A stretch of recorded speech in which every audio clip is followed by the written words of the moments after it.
So hi guys, I am C H Khandelwal and I hope you doing good. So guys, आज हम लोग मिले हैं मैट और एएमटी एंड 10AA के रिवीजन के लिए, जिसमें हम बहुत ही बढ़िया से बहुत कम टाइम में मैट, एएमटी एंड 10AA पूरा रिवाइज कर लेंगे along with all the questions. ठीक है, क्वेश्चंस भी करेंगे हम इंपॉर्टेंट वाले, एंड मैट, एएमटी और 10AA पूरा रिवाइज कर लेंगे। आज तक आपको मैट का समझता नहीं होगा तो इस वीडियो के बाद पक्का समझ जाएगा। लास्ट वीडियो हमारा मैट एएमटी का जो था, उसमें मुझे बहुत सारे बच्चों के मैसेज और कमेंट्स आए कि सर मैट हमको समझता ही नहीं था आज तक, पर आज एकदम क्लियर हो गया। तो बेटा अपन ने बहुत बढ़िया नोट्स बनाए, बहुत इजी नोट्स बनाए इसके।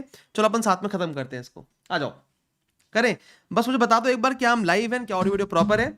और अगर आप चैनल पर नए हैं तो प्लीज चैनल सब्सक्राइब कर लीजिए, क्योंकि बहुत सारा कंटेंट आपके लिए आने वाला है for May 24 and November 24 attempt.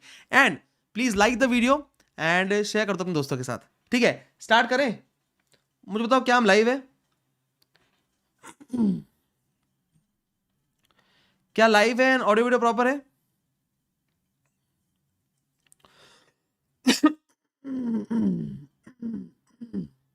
ठीक है, चलो लेट्स स्टार्ट।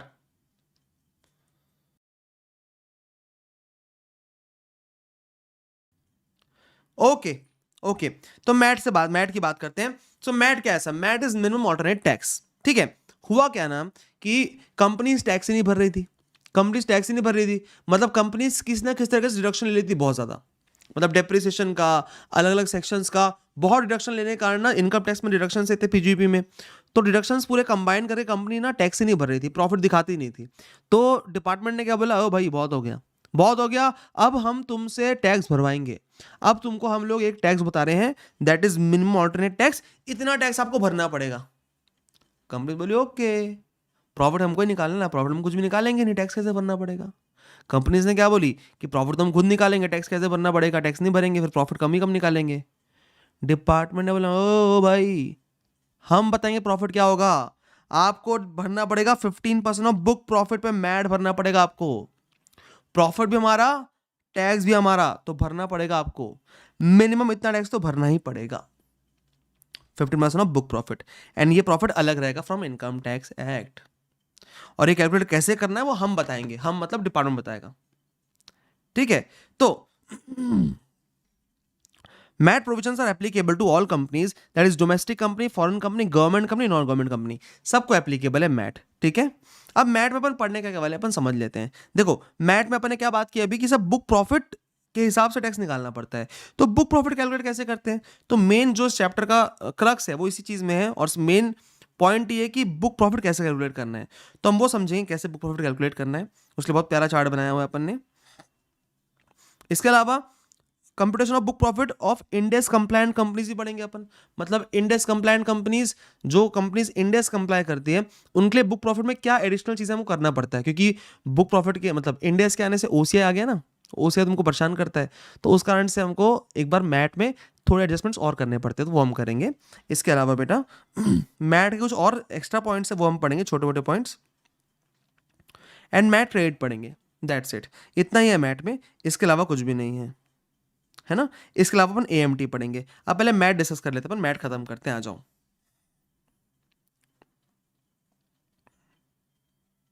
चलो तो मैट की बात करते हैं बेटा। तो सेक्शन 115 जेबी क्या बोलता है? Company have to pay tax at tax computed as per normal provisions of income tax act, normally जो इनकम टैक्स कंप्यूट करते हैं हम, और 15% of book profit that is MAT whichever is higher, इन दोनों में से हायर भरना पड़ेगा आपको। ठीक है, तो आप नॉर्मल इनकम टैक्स निकाल लो और मैट निकाल लो, और दोनों में जो भी हायर है वो भर दो। ठीक है, note if company is located in IFSC then MAT rate is 9% instead of 15%। MAT rate 9% होगा और आईएफएससी में कंपनी होगी, एंड इसमें कंडीशन है कि income of company must be in convertible foreign exchange. अगर आईएफएससी में कंपनी है तो उसकी इनकम होना चाहिए कन्वर्टेबल फॉरेन एक्सचेंज में, तब जाके उसके 9% रेट रहेगा। ठीक है, MAT is not applicable to companies opting section 115 BAA and BAB। जो भी कंपनीज 115 BAA BAB ऑप्ट करेगी उनको मैट एप्लीकेबल नहीं है सर। ठीक है, okay. Surcharges and cess is applicable on MAT same as normal companies. ठीक है, मैट में भी सर्चेस और सेस एप्लीकेबल होता है सेम, जैसे नॉर्मल कंपनीज को लगता है वैसे ही लगता है। ठीक है, तो अपना नॉर्मल क्या था, 25712 याद किया था अपन ने कि 1 करोड़ से ऊपर 10 करोड़ तक 2% फॉरेन कंपनी को है, एंड डोमेस्टिक कंपनी को 7% है, and total income more than 10 crore है तो 5% फॉरेन कंपनी को, एंड डोमेस्टिक कंपनी को 12%। ठीक है, इसको हमने याद कैसे किए थे, 2 + 5 7 7 + 5 12, ऐसे याद किए थे। राइट, ओके, डन है। चलो आगे बढ़ते हैं। Computation of book profit as per section 115 JB. अब बेटा हमने क्या किया इसमें देखना आप लोग। स्टार्ट हम करते हैं profit as per profit and loss as per companies act से। कंपनीज एक्ट 2013 का जो प्रॉफिट एंड लॉस आता है ना, वो उसके प्रॉफिट से स्टार्ट करते हैं हम, ठीक है। प्रॉफिट एंड लॉस बनता है इसका जो, उसके प्रॉफिट से स्टार्ट करते हैं कंपनीज एक्ट का, ठीक है। इसमें ऐड और लेस करते हैं। हमने क्या किया बेटा, जितने भी ऐड और लेस में करस्पॉन्डिंग आइटम्स है ना, अपने एक साथ रख दिए पूरे, जिससे आपके लिए बहुत ईजी पड़ जाता है। जो भी करस्पॉन्डिंग आइटम्स है ऐड में और लेस में हमने साथ में रखे हैं, तो इससे पढ़ने में भी ईजी होता है, समझने में भी काफ़ी ईजी होता है ना। एंड हमने क्या किया है इसमें कलर कोडिंग की, इस पर्टिकुलर चैप्टर के लिए इसमें हमने कलर कोड किया है लेस के लिए ब्लू एंड रेड किया ऐड के लिए। जो चीज़ें लेस करनी है वो ब्लू से लिखी है, जो चीज़ें ऐड करनी है वो रेड से लिखी है, तो आपको थोड़ा पढ़ने में आसानी होगी, ठीक है। चलो तो पढ़ना स्टार्ट करते हैं। ये पर्टिकुलर मैट का मैं जो ये नोट्स है वो मैं टेलीग्राम चैनल पर डाल दूंगा अपने, उसके लिंक डिस्क्रिप्शन में है, ठीक है। तो वहाँ पे आप डाउनलोड कर सकते हैं ये वाले नोट्स, ठीक है, क्योंकि काफ़ी हेल्प होगी इससे बाकी बहुत सारे बच्चों की। चलो आ जाओ। तो profit as per profit and loss as per companies act 2013। पहले अपन ऐड करते हैं any amount transfer to any reserve account. किसी भी रिजर्व में अकाउंट आपने अमाउंट ट्रांसफर किया, ऐड बैक कर दो। यहाँ पे किसी भी रिजर्व में अमाउंट ट्रांसफर किया, ऐड बैक कर दो। क्यों ऐड बैक कर रहे हो सर, क्यों ऐड बैक कर रहे हो भाई? रिजर्व में ट्रांसफर करना अलाउड नहीं, चलो ऐड बैक कर दो, वापस लो, वापस लाओ, ठीक है। कोई भी अमाउंट रिजर्व में ट्रांसफर किया अपन ऐड बैक कर देते हैं अपन। Any amount withdrawn from any reserve, reserve से लेके प्रॉफिट में लाना भी अलाउड नहीं है, वो भी लेस कर दो। मतलब आप समझे कि अपन ने कोई भी ट्रांसफर किए होंगे रिजर्व में या रिजर्व से पैसा लेके आए होंगे प्रॉफिट एंड लॉस में, दोनों का इफेक्ट नील हो गया। समझ रहे हो, मतलब रिजर्व्स का इफेक्ट प्रॉफिट में नील हो गया, ये बात समझो, ठीक है। तो any amount transfer to any reserve add back कर दिए, any amount withdrawn from any reserve less कर दिए। बस यहां पे लेस कब करेंगे सर हम, एक पॉइंट है, only reduce if it was added in the book profit in the year of making reserve. जब हम अमाउंट विड्रॉ करेंगे रिजर्व में से ना, तो हम चेक करेंगे कि हमने जब रिजर्व बनाया था तो बुक प्रॉफिट में ऐड बैक किया था कि नहीं। उस टाइम ने ऐड बैक किया होगा तभी हम विड्रॉ करेंगे, उसको विड्रॉ करने में माइनस करेंगे। अगर ऐड बैक नहीं किया होगा तो विड्रॉ करते हैं माइनस नहीं करेंगे, ध्यान रखना है बात, है ना। ठीक है, ओके। चलो नेक्स्ट बात पढ़ते हैं sir. Income exempt under section 10, 11 and 12। जो भी इनकम एग्जेम्प्ट होती है सर अंडर सेक्शन 10, 11 और 12, वो हम माइनस करते हैं। और उस क्योंकि वो एग्जेम्प्ट इनकम है ना, टैक्स क्यों करना है, उसको माइनस कर दो। और उससे रिलेटेड जो भी खर्चे हैं वो हम ऐड बैक कर देते हैं। Expenses incurred for earning such exempt income add back कर देते हैं, राइट। अब ध्यान रखना, यहाँ पे 10AA की इनकम माइनस नहीं होती, as it is not exempt. 10AA exempt नहीं, रिडक्शन मिलता है अलग से उसका, तो उसकी इनकम माइनस नहीं होती यहाँ पे, ये बात ध्यान रखना। Depreciation excluding depreciation on revalued assets, ये माइनस करते हैं और डेबिट करते हैं, ऐड बैक करते हैं depreciation debited to profit and loss account as per companies act. ध्यान देना क्या कर रहे हैं अपन, पहले अपन डेप्रिसिएशन जो भी डेबिट हुआ है प्रॉफिट एंड लॉस में ऐड बैक कर देते हैं, ठीक है। जो भी as per companies act debit हुआ है प्रॉफिट एंड लॉस में, माइनस करते हैं depreciation as per companies act but excluding depreciation on revalued assets. Example के लिए मान लो आपने डेप्रिसिएशन माइनस किया होगा, अलाउ किया होगा 150 रुपीज का, ठीक है। इसमें 30 का डेप्रिसिएशन होगा which is depreciation on revalued assets. हम क्या करेंगे, हम ना इसको ऐड बैक कर देंगे 150 को और 120 ही माइनस करेंगे। क्यों? जो अपन डेप्रिसिएशन ऑन रिवैल्यूड एसेट्स है वो अलाउ नहीं करते, हम सिर्फ प्योर डेप्रिसिएशन अलाउ करते हैं। आप बोलोगे सर ऐसा भी तो कर सकते हैं कि 30 ऐड बैक कर दे सीधे, हाँ कर सकते हो, बट आईसीआई हमेशा क्या करता है, जनरली 150 ऐड करता है फिर 120 माइनस करता है, तो प्रेजेंटेशन बेटर होता है। तो अपन वैसे ही करें, ज़्यादा अच्छा है अपने लिए, ठीक है। मोस्टली क्वेश्चन में ऐसे ही क्या ऐसे है, तो अपन वैसे ही करेंगे। गलत कुछ भी नहीं है आपको उसमें भी कि आप सिर्फ 30 ऐड बैक कर दो, वो भी गलत नहीं है, पर फिर भी अपन ज़्यादा अच्छा है कि इसको ऐड बैक करके 120 माइनस करें, 150 ऐड बैक करके 120 माइनस करें, ओके। चलो, deferred tax debited to profit and loss जो भी है ऐड बैक कर दो, deferred tax credited to profit and loss जो भी है माइनस कर दो। आप देखो डेफर्ड टैक्स का भी डेबिट और क्रेडिट जो था, डेबिटेड था ऐड बैक कर दिया, क्रेडिटेड था माइनस कर दिया, तो इफेक्ट खत्म हो गया, इफेक्ट खत्म हो गया। आप देखो क्या हो रहा है, ठीक है। इनकम टैक्स पेड हो प्रोविजन हो, ऐड बैक कर दो। इनकम टैक्स पेड है प्रोविजन एक्सपेंस अलाउ नहीं करते अपन, ऐड बैक कर देते हैं सर। इसमें इंक्लूड होता है interest, surcharge, cess but not penalty. Means penalty will not be added back. देखो पेनाल्टी ब्लू से लिखी है इसलिए एड बैक नहीं होगी, अलाउड रहेगी ये। इनकम टैक्स पेड हो, प्रोविजन हो, जो भी प्रॉफिट एंड लॉस में दिख रहा है आपको उसमें वो एड बैक कर देंगे। इनकम टैक्स में इंटरेस्ट भी आएगा, सरचार्ज भी आएगा, सेस भी आएगा, right? Okay. Share of company in the income of AOP, an expenditure incurred relating to share in income of AOP BOI. देखो एक बार सुनो, क्या होता है बेटा कि कंपनी को जो शेयर मिलता है एओपी से, होता क्या है कि एओपी के हाथ में ऑलरेडी टैक्स है वो, तो कंपनी के हाथ में एग्जेम्प्ट होता है, ठीक है। एओपी के हाथ में ऑलरेडी टैक्स हो गया एमएमआर पे, एओपी के हाथ में ऑलरेडी टैक्स हो गया एमएमआर पे, इसलिए कंपनी के हाथ में एग्जेम्प्ट होता है वो, इसलिए यहां से माइनस कर देते हैं अपन share of company in the income of AOP. जो कंपनी को शेयर आता है एओपी से वो माइनस कर देते हैं, और उससे रिलेटेड जो भी खर्चा डेबिट है प्रॉफिट एंड लॉस में, उससे रिलेटेड जो भी खर्चा डेबिट किया है हमने प्रॉफिट एंड लॉस में वो ऐड बैक कर देते हैं। Expenditure income relating to share in income of AOP BOI add back कर देते हैं, ठीक है। अब सुन रहे हैं यहां पे ध्यान से, income of foreign company from capital gain on securities, interest, dividend, royalty, FTS, if tax rates on this income is less than 15%, that is MAT rate.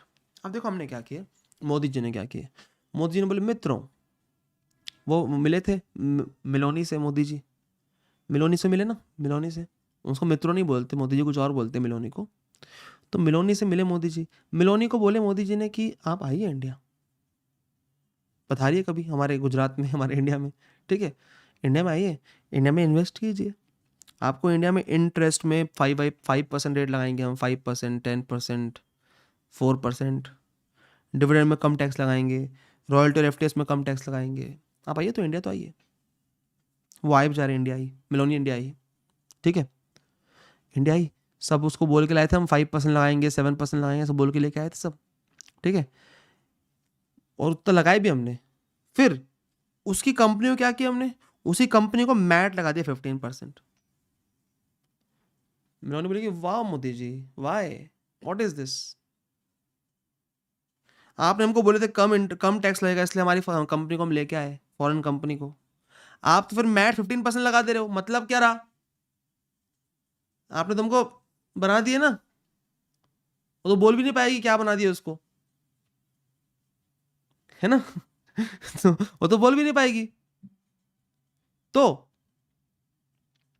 अब क्या करें, तो ये सही बात है ना यार कि अपन फॉरेन कंपनी को बोल के लेके आ रहे हैं तुम कम रेट लगाएंगे हम, और फिर ऊपर से मैट थोप दे रहे हैं उन पे 15% जबरदस्ती का, तो इसलिए अपन माइनस करते हैं ऐसी फॉरेन कंपनी की इनकम जो मैट रेट से 15% से कम रेट पे टैक्सेबल है। Capital gain, interest, dividend, royalty, FTS जो भी 15% से कम रेट पे टैक्सेबल होगी ना वो माइनस कर देंगे, ठीक है, और उस पर रिलेटेड जो भी एक्सपेंस रहेंगे, expense incurred by foreign company for earning such income, वो एक्सपेंस भी अपन ऐड बैक कर देंगे, उस इनकम का इफेक्ट हटा देंगे, उस इनकम पे 15% टैक्स नहीं लगाएंगे अपन, बहुत सिंपल सी बात है, ठीक है।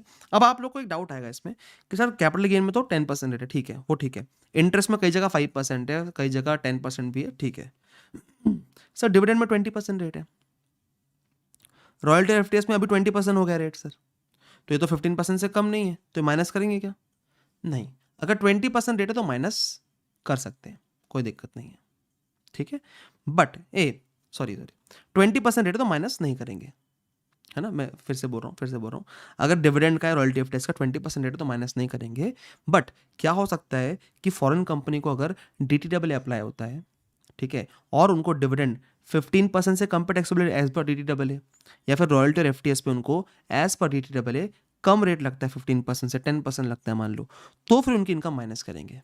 मैं फिर से रिपीट कर रहा हूँ ये पॉइंट, आप लोग सोचेंगे डिविडेंड और रॉयल्टी एफटीएस का रेट, तो अभी एनआर किसी ने अगर पढ़ा नहीं तो समझ में नहीं आएगा उसको, पर किसी ने पढ़ लिया तो एक बार फिर से उन लोग सुनना कि डिविडेंड और रॉयल्टी एफटीएस पर रेट ना 20% नॉर्मली, तो वो तो 15% से ज़्यादा है, तो माइनस करेंगे क्या, नहीं, उनको माइनस नहीं करेंगे, बट इन केस डिविडेंड और रॉयल्टी एफटीएस का रेट 15% से कम रहता है बिकॉज ऑफ डीटीडब्ल्यू, तो उस केस में माइनस कर देंगे। ये बात समझिएगा बेटा आप लोग को, ये बात समझिएगा, बताओ मुझे एक बार कमेंट सेक्शन बताओ, मुझे एक बार समझना है, बात समझिएगा आपको, ठीक है। बाकी इजी पॉइंट है कि इनकम फ्रॉम फॉरेन कंपनी अगर कम रेट पर टैक्सेबल है ना, यहां से माइनस कर दो, ठीक है, उसको 15% मत लगाओ, जबरदस्ती, और उससे रिलेटेड जो भी खर्चा है वो ऐड बैक कर दो।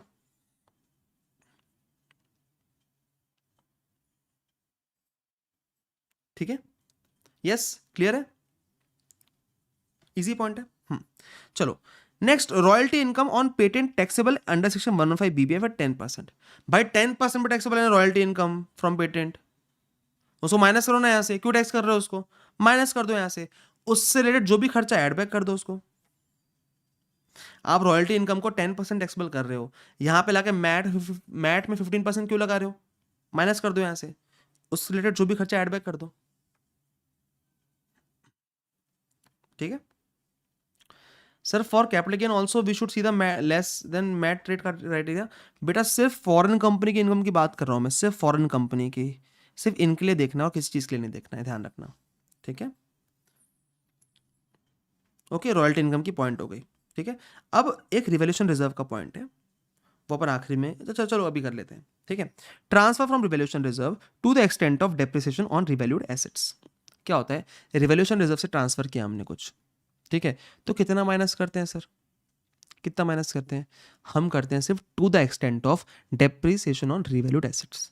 मतलब अभी आपने बात की थे ऊपर ही एग्जांपल में कि डेप्रिसिएशन ऑन रिवैल्यूड एसेट्स कितना था सर, 30 था। मान लो ट्रांसफर फ्रॉम रिवैल्यूएशन रिजर्व कितना 10 है, माइनस कर देंगे, यस कर देंगे। ट्रांसफर फ्रॉम रिवैल्यूएशन रिजर्व 20 है, माइनस कर देंगे, यस कर देंगे। ट्रांसफर फ्रॉम रिवैल्यूएशन रिजर्व 30 है, माइनस कर देंगे क्या, यस कर देंगे। ट्रांसफर फ्रॉम रिवैल्यूएशन रिजर्व 40 है, क्या माइनस करेंगे, नहीं, सिर्फ 30 माइनस करेंगे। क्यों sir, transfer from revaluation reserve 50 है, माइनस कर देंगे, नहीं, सिर्फ 30 माइनस करेंगे। क्यों, हम कितना माइनस करते हैं, to the extent of depreciation on revalued assets. क्या बोला मैंने, कितना माइनस करते हैं, to the extent of depreciation on revalued assets. Transfer from revaluation reserve उतना ही माइनस करते हैं जितना डेप्रिसिएशन है रिवैल्यूड एसेट्स पे, दैट्स इट। दूसरा point, balance in revaluation reserve on retirement और disposal of assets if it is not credited to profit and loss. अगर रिवैल्यूएशन रिजर्व में रिटायरमेंट या डिस्पोजल पे बैलेंस बचा हुआ है तो हम क्या करते हैं सर, उसको हम उसको ऐड कर देते हैं किसमें, प्रॉफिट एंड लॉस में। ठीक है, अगर प्रॉफिट एंड लॉस में क्रेडिट नहीं हुआ है तो। ठीक है, कब करते हैं सर, ऑन रिटायरमेंट और डिस्पोजल ऑफ एसेट, मतलब एसेट खत्म हो गया, अब जो उसका रिवैल्यूएशन रिजर्व बचा हुआ है, अगर आपका प्रॉफिट एंड लॉस में क्रेडिट नहीं हुआ है तो अभी ऐड कर दो उसको, क्योंकि एसेट तो खत्म हो गया। अभी जो रिवैल्यूएशन का जो रिजर्व बना हुआ है प्रॉफिट ही है अपना, तो प्रॉफिट में ऐड कर दो। ठीक है, ओके, डन है। चलो, तो मैंने 2 पॉइंट बोले बेटा, ये 2 पॉइंट समझना फिर से मैं क्या बोल रहा हूँ। ट्रांसफर फ्रॉम रिवैल्यूएशन रिजर्व क्या करते हैं हम, transfer from revaluation reserve to the extent of depreciation revalued assets minus करते हैं। कितना माइनस करते हैं, to the extent of depreciation on revalued assets, और balance in revaluation reserve on retirement और डिस्पोजल ऑफ एसेट पे ऐड बैक कर देते हैं। इतनी सी बात है बस, ये दोनों पॉइंट आपको याद करने पड़ेंगे अलग से थोड़े से। ठीक है, चलो अब बिजनेस ट्रस्ट की यूनिट्स वाला पॉइंट है, ये वाला समझाता हूं मैं आपको, एक बार थोड़ा देखना। बिजनेस ट्रस्ट की यूनिट्स वाला पॉइंट इंटरेस्टिंग पॉइंट है। ठीक है, बिजनेस ट्रस्ट यूनिट्स, इसमें 2 चीजें होती है, एक होता है नोशनल गेन, एक होता है एक्चुअल लॉस ऑन ट्रांसफर। देखो हम क्या कर रहे हैं यहाँ पे, notional gain on shares of SPV units of business trust exchange का यहाँ पे रख रहे हैं। चेंज इन कैरिंग वैल्यू यहाँ मतलब माइनस कर रहे हैं यहाँ पे, ठीक है, ये माइनस कर रहे हैं। Gain on transfer of such units minus कर रहे हैं, और amount of actual loss minus कर रहे हैं। मतलब आप देखोगे यहाँ पे ये 3 पॉइंट गेन के माइनस कर रहे हो आप।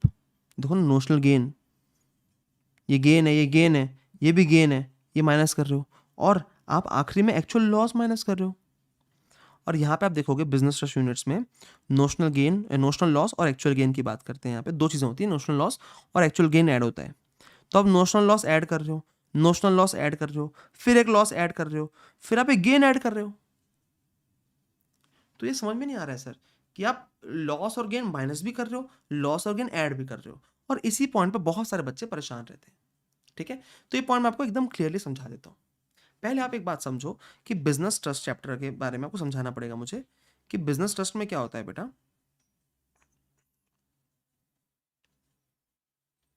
कोई भी पर्सन अगर शेयर्स ऑफ एसपीवी ट्रांसफर करता है, ठीक है, बिजनेस ट्रस्ट को, एंड बिजनेस ट्रस्ट से यूनिट्स ऑफ बिजनेस ट्रस्ट लेता है, तो वो ना एग्जेम्प्ट होता है, it is not a transfer, इस पर कैपिटल गेन अप्लाई नहीं होता। फिर से बोल रहा हूँ मैं, फिर से बोल रहा हूँ कि सर कोई भी पर्सन अगर शेयर्स ऑफ एसपीवी ट्रांसफर करता है बिजनेस ट्रस्ट को एंड बिजनेस ट्रस्ट से यूनिट्स ऑफ बिजनेस ट्रस्ट लेता है बेटा, तो ये ट्रांसफर नहीं कहलाता और इस पर कैपिटल गेन अप्लाई नहीं होता। एकदम सिंपल सी बात है, ठीक है। तो अब इस पे आते हैं अपन, ये बात तुमको समझानी जरूरी थी। अब बात सुनो, ठीक है। अब ये ना अपन एग्जाम्पल समझेंगे, बहुत बड़ा एग्जाम्पल है, समझेंगे अपन ये बात। आप सबकी फेवरेट चीज क्या खाने में? मेरी तो एक फेवरेट चीज है, सबको पता है वो।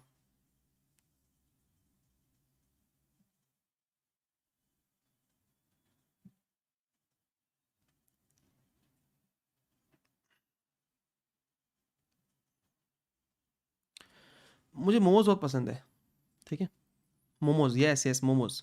मोमोज बहुत ही पसंद है मुझे, ठीक है। तो मोमोज के ऊपर समझाता हूँ, एकदम बहुत बढ़िया समझाता हूँ, ठीक है।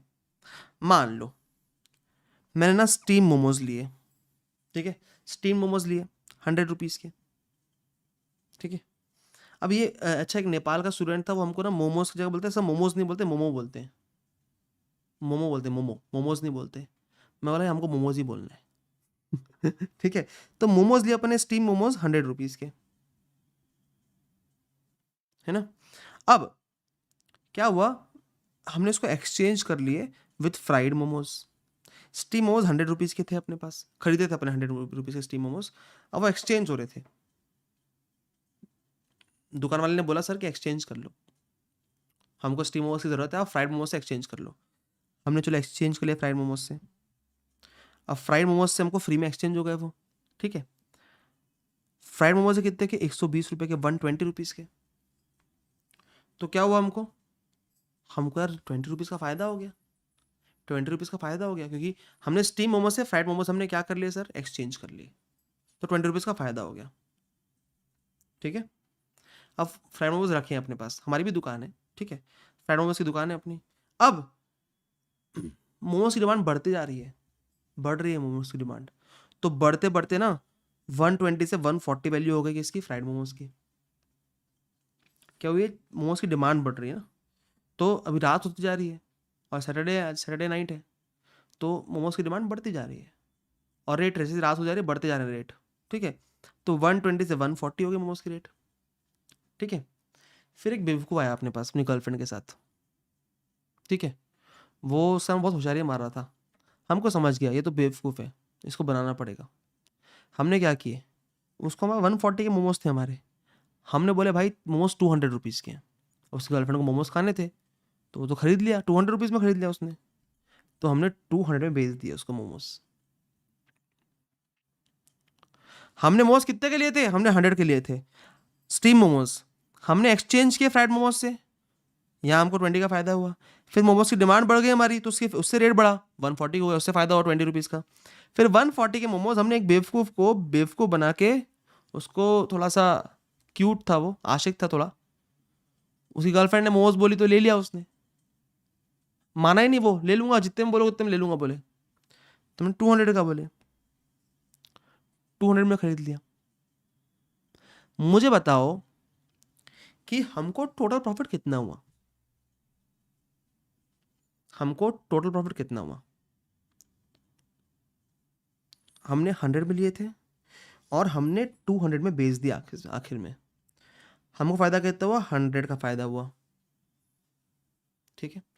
मैं एज अ दुकानदार क्या करूँगा, मैं आखिरी में ये 100 का प्रॉफिट निकाल के, जब सेल कर दिया मैंने तब बोलूँगा चलो 100 का प्रॉफिट हुआ अपने को, ये रख लेते हैं, ठीक है। जब मैंने एक्सचेंज किया मोमोज, तो मुझे 20 का फ़ायदा हुआ, मैं रिकॉर्ड करूँगा उसको, नहीं, मुझे इसमें इंटरेस्ट नहीं है, मैं रिकॉर्ड नहीं करूँगा इस प्रॉफिट को। जब मोमोज की डिमांड बढ़ रही थी, जब 120 से 140 के हुए, ये 20 रुपये प्रॉफिट हुआ 20 रुपीज़ का, क्या मैंने इसको रिकॉर्ड किया, नहीं रिकॉर्ड किया। जब मैंने मोमोज को बेचा 140 से 200 में, तब मैंने बोला 140 के मोमोज रखे मेरे पास, 200 के हो गए, 60 का प्रॉफिट हुआ, इसको रिकॉर्ड किया, मैंने नहीं रिकॉर्ड किया। मैंने बोला मैं एक ही प्रॉफिट रिकॉर्ड करूंगा, बस मैं सिर्फ एक ही प्रॉफिट रिकॉर्ड करूंगा। मैंने 100 के लिए थे, मैंने बेचे 200 के, इससे मुझे मतलब है, राइट। अब बात समझना, जो स्टीम मोमोज है बेटा वो शेयर्स इन एसपीवी है एंड फ्राइड मोमोज का यूनिट्स इन बिजनेस ट्रस्ट, ठीक है। अब इधर आओ, अब मोमोज से बाहर आ जाओ, ठीक है। अब देखो बिजनेस ट्रस्ट यूनिट्स के नोशनल गेन की बात करते हैं। Notional gain on shares of SPV and exchange of units of business trust. हमने शेयर्स ऑफ एसपीवी एक्सचेंज किया, बदले मिला हमको क्या, यूनिट्स ऑफ बिजनेस ट्रस्ट। इस पे एक्सचेंज में हमको गेन हुआ नोशनल गेन। क्या हम इसको रिकॉर्ड करेंगे? नहीं, माइनस कर देंगे। 20 रुपीज का प्रॉफिट है, रिकॉर्ड नहीं करना अभी हमको इसको। 20 रुपीज प्रॉफिट माइनस कर देंगे अभी। चेंज इन कैरिंग वैल्यू 120 से 140 हो गए। क्या हम इस प्रॉफिट को रिकॉर्ड करेंगे? नहीं, हमको रिकॉर्ड ही नहीं करना है इस प्रॉफिट को, माइनस कर देंगे इसको भी। Gain on transfer of such units 140 से लेके हमने 200 का बेच दिया इसको, 60 का प्रॉफिट रिकॉर्ड करना है क्या अपने को? नहीं, माइनस कर देंगे इसको। हम सिर्फ एक ही प्रॉफिट रिकॉर्ड करेंगे, कौन सा? जो 100 से लेके 200 तक का हुआ, सिर्फ वही रिकॉर्ड करेंगे ना, है ना? तो बस हमने amount of actual gain record किया। Amount of actual gain add कर देंगे हम, amount of actual gain on transfer of units of business trust. ये कैसे निकालेंगे sir amount of actual gain? हम selling price of units minus units लेंगे, minus करेंगे कॉस्ट या carrying value of shares of SPV. हमने जितने का एसपीवी के शेयर्स लिए थे 100 रुपीज का स्टीम मोमोज, वो माइनस करेंगे किस चीज से? सेलिंग प्राइस ऑफ यूनिट्स, जो आखिरी में बिजनेस ट्रस्ट के यूनिट्स बेचे अपन ने, फ्राइड मोमोज बेचे, उससे माइनस कर रहे हैं। तो ये क्या कर रहे हैं अपन? ये 200 माइनस 100 कर रहे हैं और 100 का प्रॉफिट आखिरी में ऐड कर रहे हैं बस। जो बाकी नोशनल गेन हुआ ये 20 रुपीज का एक्सचेंज पे, चेंज इन कैरिंग वैल्यू पे, जो gain on transfer of units हुआ, ये सब माइनस कर दिया अपन ने। ठीक है, वैसे ही मान लो हमने फ्राइड मोमोज लिए 150 रुपीज के, ठीक है, अब हमने एक्सचेंज कर लिया उसको स्टीम मोमोज से, ठीक है, 20 रुपीज का लॉस हुआ। फिर स्टीम मोमोज की वैल्यू थोड़ी अभी डिमांड घट रही है, रात तो जा रही है, तो 130 से स्टीम मोमोज हुए 110 के, 20 का लॉस हुआ। फिर एक बंदा आया, वो बोला स्टीम मोमोज, भाई अकेला आया था, वो एकदम लग रहा था भाई वो एकदम जुगाड़ू बंदा है, वो पैसे देगा ही नहीं। वो बोला 90 रुपये दूंगा, 90 रुपये में दे रहा है तो दे, नहीं तो मत दे। तो उसको 90 रुपये में देना पड़ा हमको, तो 20 का लॉस और हो गया। हमने कितने के लिए थे फ्राइड मोमोज? 150 के। हमको देना कि बेचना कितने के पड़ा? 90 के। लॉस कितना हुआ हमको? 60 का लॉस हुआ।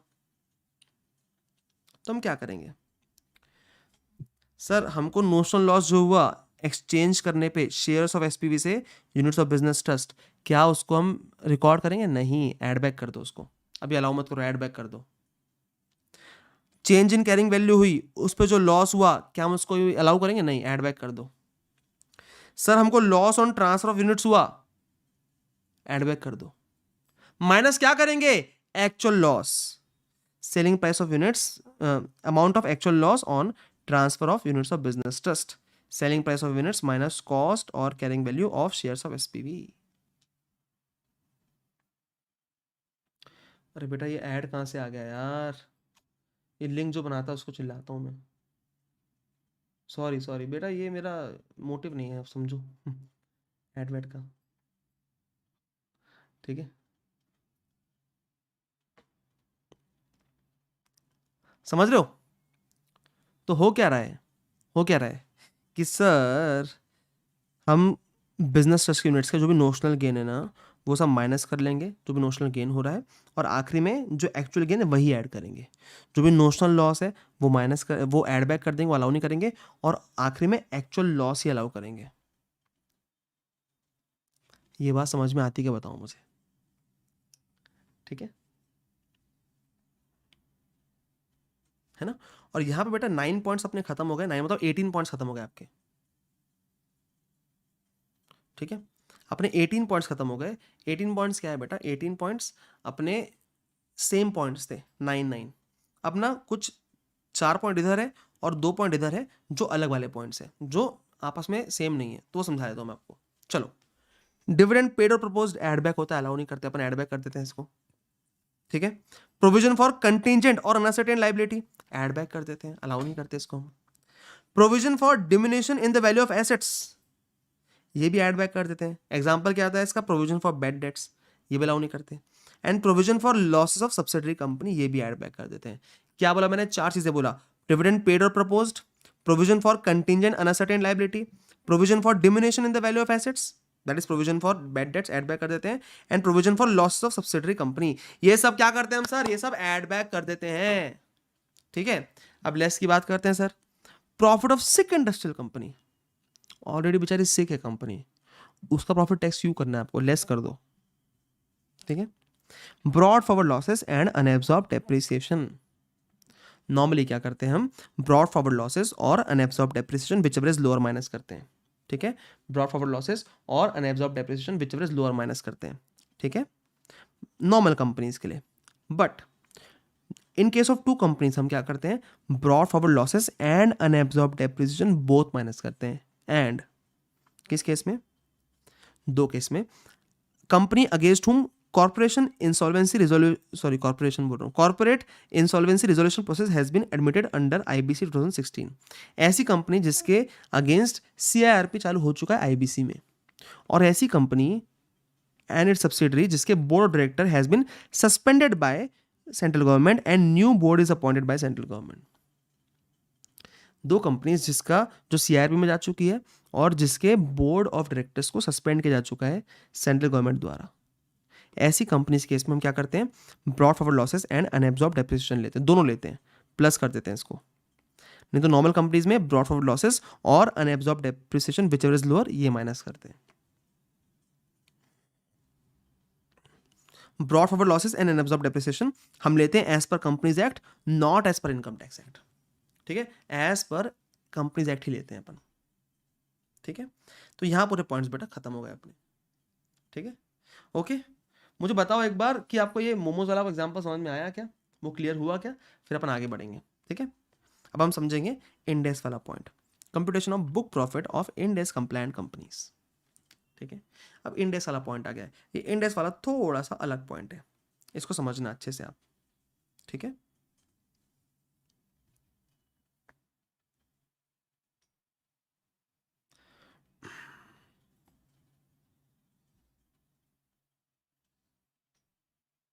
आ जाओ। बहुत इजी पॉइंट है, समझेंगे अच्छे से अपन इसको। क्लियर? यस।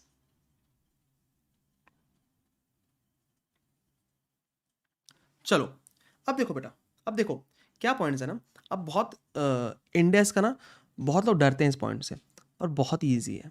ठीक है, computation of book profit of Ind AS compliant companies. In case of companies which are required to comply with Ind AS, then following additional adjustments is required to be done after above adjustments. मतलब Ind AS compliant companies में ये सब adjustment तो करना ही, जो ऊपर दिए हैं ये सब तो करना ही है, इसके अलावा ये adjustments भी करना है। ठीक है, इसके अलावा ये adjustments भी करने हैं। ठीक है, अब सर क्या एडजस्टमेंट से बात करते हैं इस बारे में। ठीक है, ऐड करते हैं हम item credited to other comprehensive income, that is OCI, which will never be reclassified to profit and loss. Less करते हैं item debited to OCI which will never be classified to profit and loss. अब यार ये OCI मतलब समझो पहले क्या होता है। What is meant by OCI? OCI is other comprehensive income. ठीक है, देखो OCI मतलब फालतू की इनकम, OCI मतलब फालतू की इनकम जो हम प्रॉफिट एंड लॉस में कभी डालते भी कभी नहीं भी डालते। ठीक है, OCI में 2 चीजें होती है,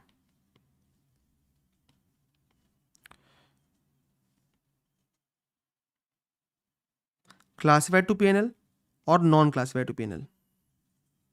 ठीक है, मतलब कुछ इनकम क्या करते हैं हम इसमें कभी कभी OCI में, अभी OCI मतलब एक्स्ट्रा प्रॉफिट है। ठीक है, अदर कॉम्प्रहेंसिव इनकम जो अपना बिजनेस का प्रॉफिट नहीं, जो मेन प्रॉफिट नहीं है, अदर टाइप की इनकम है वो। ठीक है, तो हम क्या करते हैं पहले OCI में डालते हैं, उसको बाद में क्या करते हैं जब मतलब FR में इतना एक्सपर्ट नहीं हूँ मैं, फिर मैं जितना मैंने पढ़ा हूँ मतलब अपने बाकी फेलो टीचर्स से उनसे समझ के बता रहा हूँ कि OCI में जब कुछ चीज़ें ना जब उसका काम हो जाता है मतलब OCI में रह के, फिर उसको अपन क्या करते हैं, उसको अपन प्रॉफिट एंड लॉस में लेके आते हैं। ठीक है, और कुछ चीज़ें ऐसी होती है जो कभी प्रॉफिट एंड लॉस में लेके नहीं आते, उसको अपन वो OCI में रह जाती है पूरी। ठीक है, तो कुछ चीज़ें अपन OCI में ऐसी डालते हैं जो प्रॉफिट एंड लॉस में लेके आते हैं अपन, और कुछ चीज़ें ऐसी डालते हैं जो कभी लेके नहीं आते प्रॉफिट एंड लॉस में, जो कभी लेके नहीं आते। ठीक है, तो मैट वाले क्या बोलते हैं, मैट वाले क्या बोलते हैं, जो कभी लेके नहीं आने वाले ना आप, वो भी लेके आ जाओ, उसको टैक्स करना है हमको। Items credited to OCI which will never be classified to profit and loss, कभी लेके नहीं वाला प्रॉफिट एंड लॉस में ना, आपने ओसीआई में क्रेडिट कर दिए, आपने क्या किए, ओसीआई में क्रेडिट कर दिए, और आप प्रॉफिट एंड लॉस में कभी लेके नहीं आने वाले। यार नुकसान है हमारा इनकम टैक्स का, तो एक काम करो, उसको आप अभी ऐड करो पहले, क्योंकि आपने ओसीआई में डाल दिया उसको, और कभी प्रॉफिट एंड लॉस में लेके नहीं आओगे, आप तुरंत उसको ऐड कर दो। और items debited to OCI which will never be classified to PNL, अब आइटम कुछ डेबिट किए ओसीआई में, कुछ एक्सपेंस वगैरह जो प्रॉफिट एंड लॉस में कभी नहीं आने वाले, तो ये भी अलाउ करेंगे इन लोग, तो उसको लेस कर दिया इन्होंने। ध्यान देना, ध्यान देना, मैं क्या बोल रहा हूं, ओसीआई मतलब अलग सा एक इनकम वाला वो है, प्रॉफिट एंड लॉस के अलावा कुछ होता है ओसीआई, जिसमें अपन आइटम्स डालते हैं कुछ कुछ, ठीक है। कुछ तो प्रॉफिट एंड लॉस में आने वाले हैं, कुछ तो कभी नहीं आने वाले।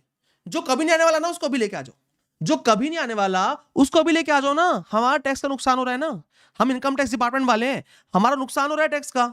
आप ओसीआई में कुछ आइटम क्रेडिट कर दिए हो और कभी लेके नहीं आओगे, अभी लेके आओ उसको। Items credited to OCI which will never be classified to profit and loss, never, कभी आने ही नहीं वाले, हमको अभी लेके आना है, अभी लेके आओ उसको,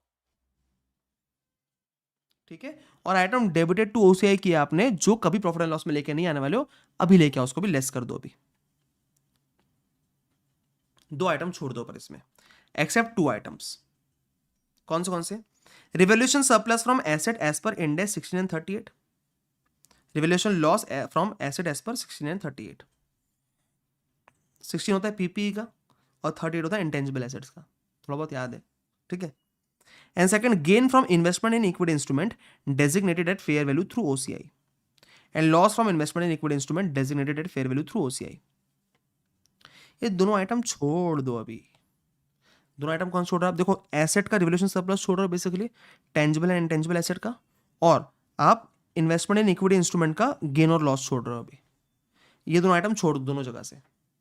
ये कब लेके आएंगे सर, ये कब लेके आएंगे, बता रहा हूं। Gain from change in fair value of equity instruments through OCI and revolution surplus from assets on retirement disposal relation और ट्रांसफर।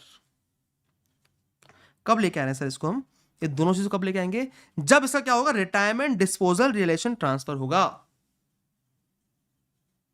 मतलब ये दोनों को छोड़ दिए थे ना अपन ने यहाँ पे ऊपर, हमने क्या बोला था अभी छोड़ दो, तो हम ये दोनों चीजों को, investment in equity instruments and revolution surplus from assets on assets, ठीक है, ये दोनों लेके आए कब, जब एसेट का रिटायरमेंट होगा, डिस्पोजल होगा, रिलेशन या फिर ट्रांसफर होगा। उसका लॉस भी, loss from change in fair value of equity instruments through OCI and revolution loss from assets on retirement disposal relation और ट्रांसफर। इनको किस पे लेके आना है सर, बेटा यहाँ पे ना, ये दोनों पॉइंट ले, ये जो रिटायरमेंट वाला पॉइंट है ना, दोनों पॉइंट ले, थोड़ा सा इसमें ऐसा कोलन लगा लेना, ठीक है। ये दोनों पॉइंट ले, जो रिटायरमेंट वाला पॉइंट लिखा है ना आखिरी में, ये पॉइंट दोनों पॉइंट ले ऊपर के, मतलब कि सर हमको इक्विटी इंस्ट्रूमेंट और एसेट पे जो भी रिवोल्यूशन सरप्लस या लॉस होगा, वो हम कब रिकॉर्ड करते हैं, वो हम लॉस पे, उसके रिटायरमेंट डिस्पोजल रिलेशन और ट्रांसफर पे रिकॉर्ड करते हैं। सिंपल सी बात है, राइट, है ना, ठीक है सर। तो मैंने क्या बोला आपको, बहुत शुरू के दोनों पॉइंट तो एकदम ईजी हो गए। फिर मतलब क्या हुआ कि देखो भाई, ओसीआई पे जो तुमने क्रेडिट नहीं किया ना, अभी ऐड कर दो, लाके क्रेडिट कर दो अभी, ठीक है। मतलब ओसीआई में जो, सॉरी फिर से बोल रहा हूँ, जो तुमने ओसीआई में क्रेडिट किए ना, जो तुम प्रॉफिट एंड लॉस में कभी लेके नहीं आने वाले, अभी लेके आ जाओ। जो तुमने ओसीआई में डेबिट किए, जो तुम प्रॉफिट एंड लॉस में कभी लेके नहीं आने वाले, अभी लेके आ जाओ। अभी लेके आ गए। 2 पॉइंट छोड़ दिए थे अपन ने, 2 पॉइंट छोड़ दिए थे। कौन से 2 पॉइंट छोड़ दिए थे सर? एक तो रिवोल्यूशन सरप्लस, रिवोल्यूशन लॉस, और एक तो गेन या loss from investment in equity instrument, ये हमने छोड़ दिए थे। ये कब लेके आएंगे? ये लेके आएंगे हम कब? जब इनका रिटायरमेंट डिस्पोजल रिलेशन या ट्रांसफर होगा। बस 2 पॉइंट तो क्लियर होगा, एकदम खत्म हो गए 2 पॉइंट। ठीक है, अब आगे पॉइंट देखते हैं। Amount debited to profit and loss on distribution of non cash assets to share holder in a demerger as per appendix A of Ind AS 10 and amount credited to profit and loss on distribution of non cash asset to share holder in an merger as per appendix of Ind AS 10। अब एक है, समझाता हूँ आपको, ठीक है। अब यहाँ पे देखना, यहाँ पे अपन ने जो क्रेडिट वाले आइटम है वो ऐड बैक किए, क्रेडिट और गेन वाले, और डेबिट वाले जो है वो लेस किए हैं शुरू के 2 पॉइंट में। थर्ड पॉइंट में अमाउंट क्रेडिटेड लेस किए हैं और अमाउंट डेबिटेड ऐड बैक किए हैं। ये बात ध्यान रखना, ठीक है, थोड़ा सा उल्टा है, ये बात ध्यान रखना, पढ़ने में आसानी होगी इसलिए बता रहा हूँ। अब इसका पॉइंट समझा देता हूँ पहले। देखो, नेस्कैफे लिमिटेड थी, उसकी टी यूनिट उन्हें डिमर्ज कर दी और नेस्टी लिमिटेड कंपनी बना दी। नेस्कैफे लिमिटेड ने अपनी उनकी टी यूनिट थी वो डिमर्ज करके उसने क्या कर दी, नेस्टी लिमिटेड नाम की कंपनी बना ली, ठीक है। अब नेस्कैफे लिमिटेड के शेयर होल्डर्स थे, ठीक है। जो टी यूनिट थी ना कि 100 करोड़ की थी, टी यूनिट जो थी 100 करोड़ की थी, ठीक है। अब नेस्कैफे लिमिटेड के शेयर होल्डर्स जो है, ठीक है, उनको नेस्टी लिमिटेड क्या करेगी, उनको शेयर इशू करेगी, उनको शेयर इशू करेगी 100 करोड़ के, ठीक है। सिंपल सी बात है, फिर से बोल रहा हूँ, नेस्कैफे लिमिटेड की टी यूनिट डिमर्ज हो गई जो कि 100 करोड़ की थी, और कौन सी कंपनी बनी, नेस्टी लिमिटेड, ठीक है। अब नेस्टी लिमिटेड शेयर इशू करेगी 100 करोड़ के, किसको, share holders of Nescafe limited को, ठीक है। अब क्या हुआ ना सर, टी यूनिट 100 करोड़ की थी, पर टी यूनिट की वैल्यू कितनी हो गई, मान लो वो जो एसेट्स थे पूरी यूनिट थी उसकी वैल्यू 120 करोड़ हो गई,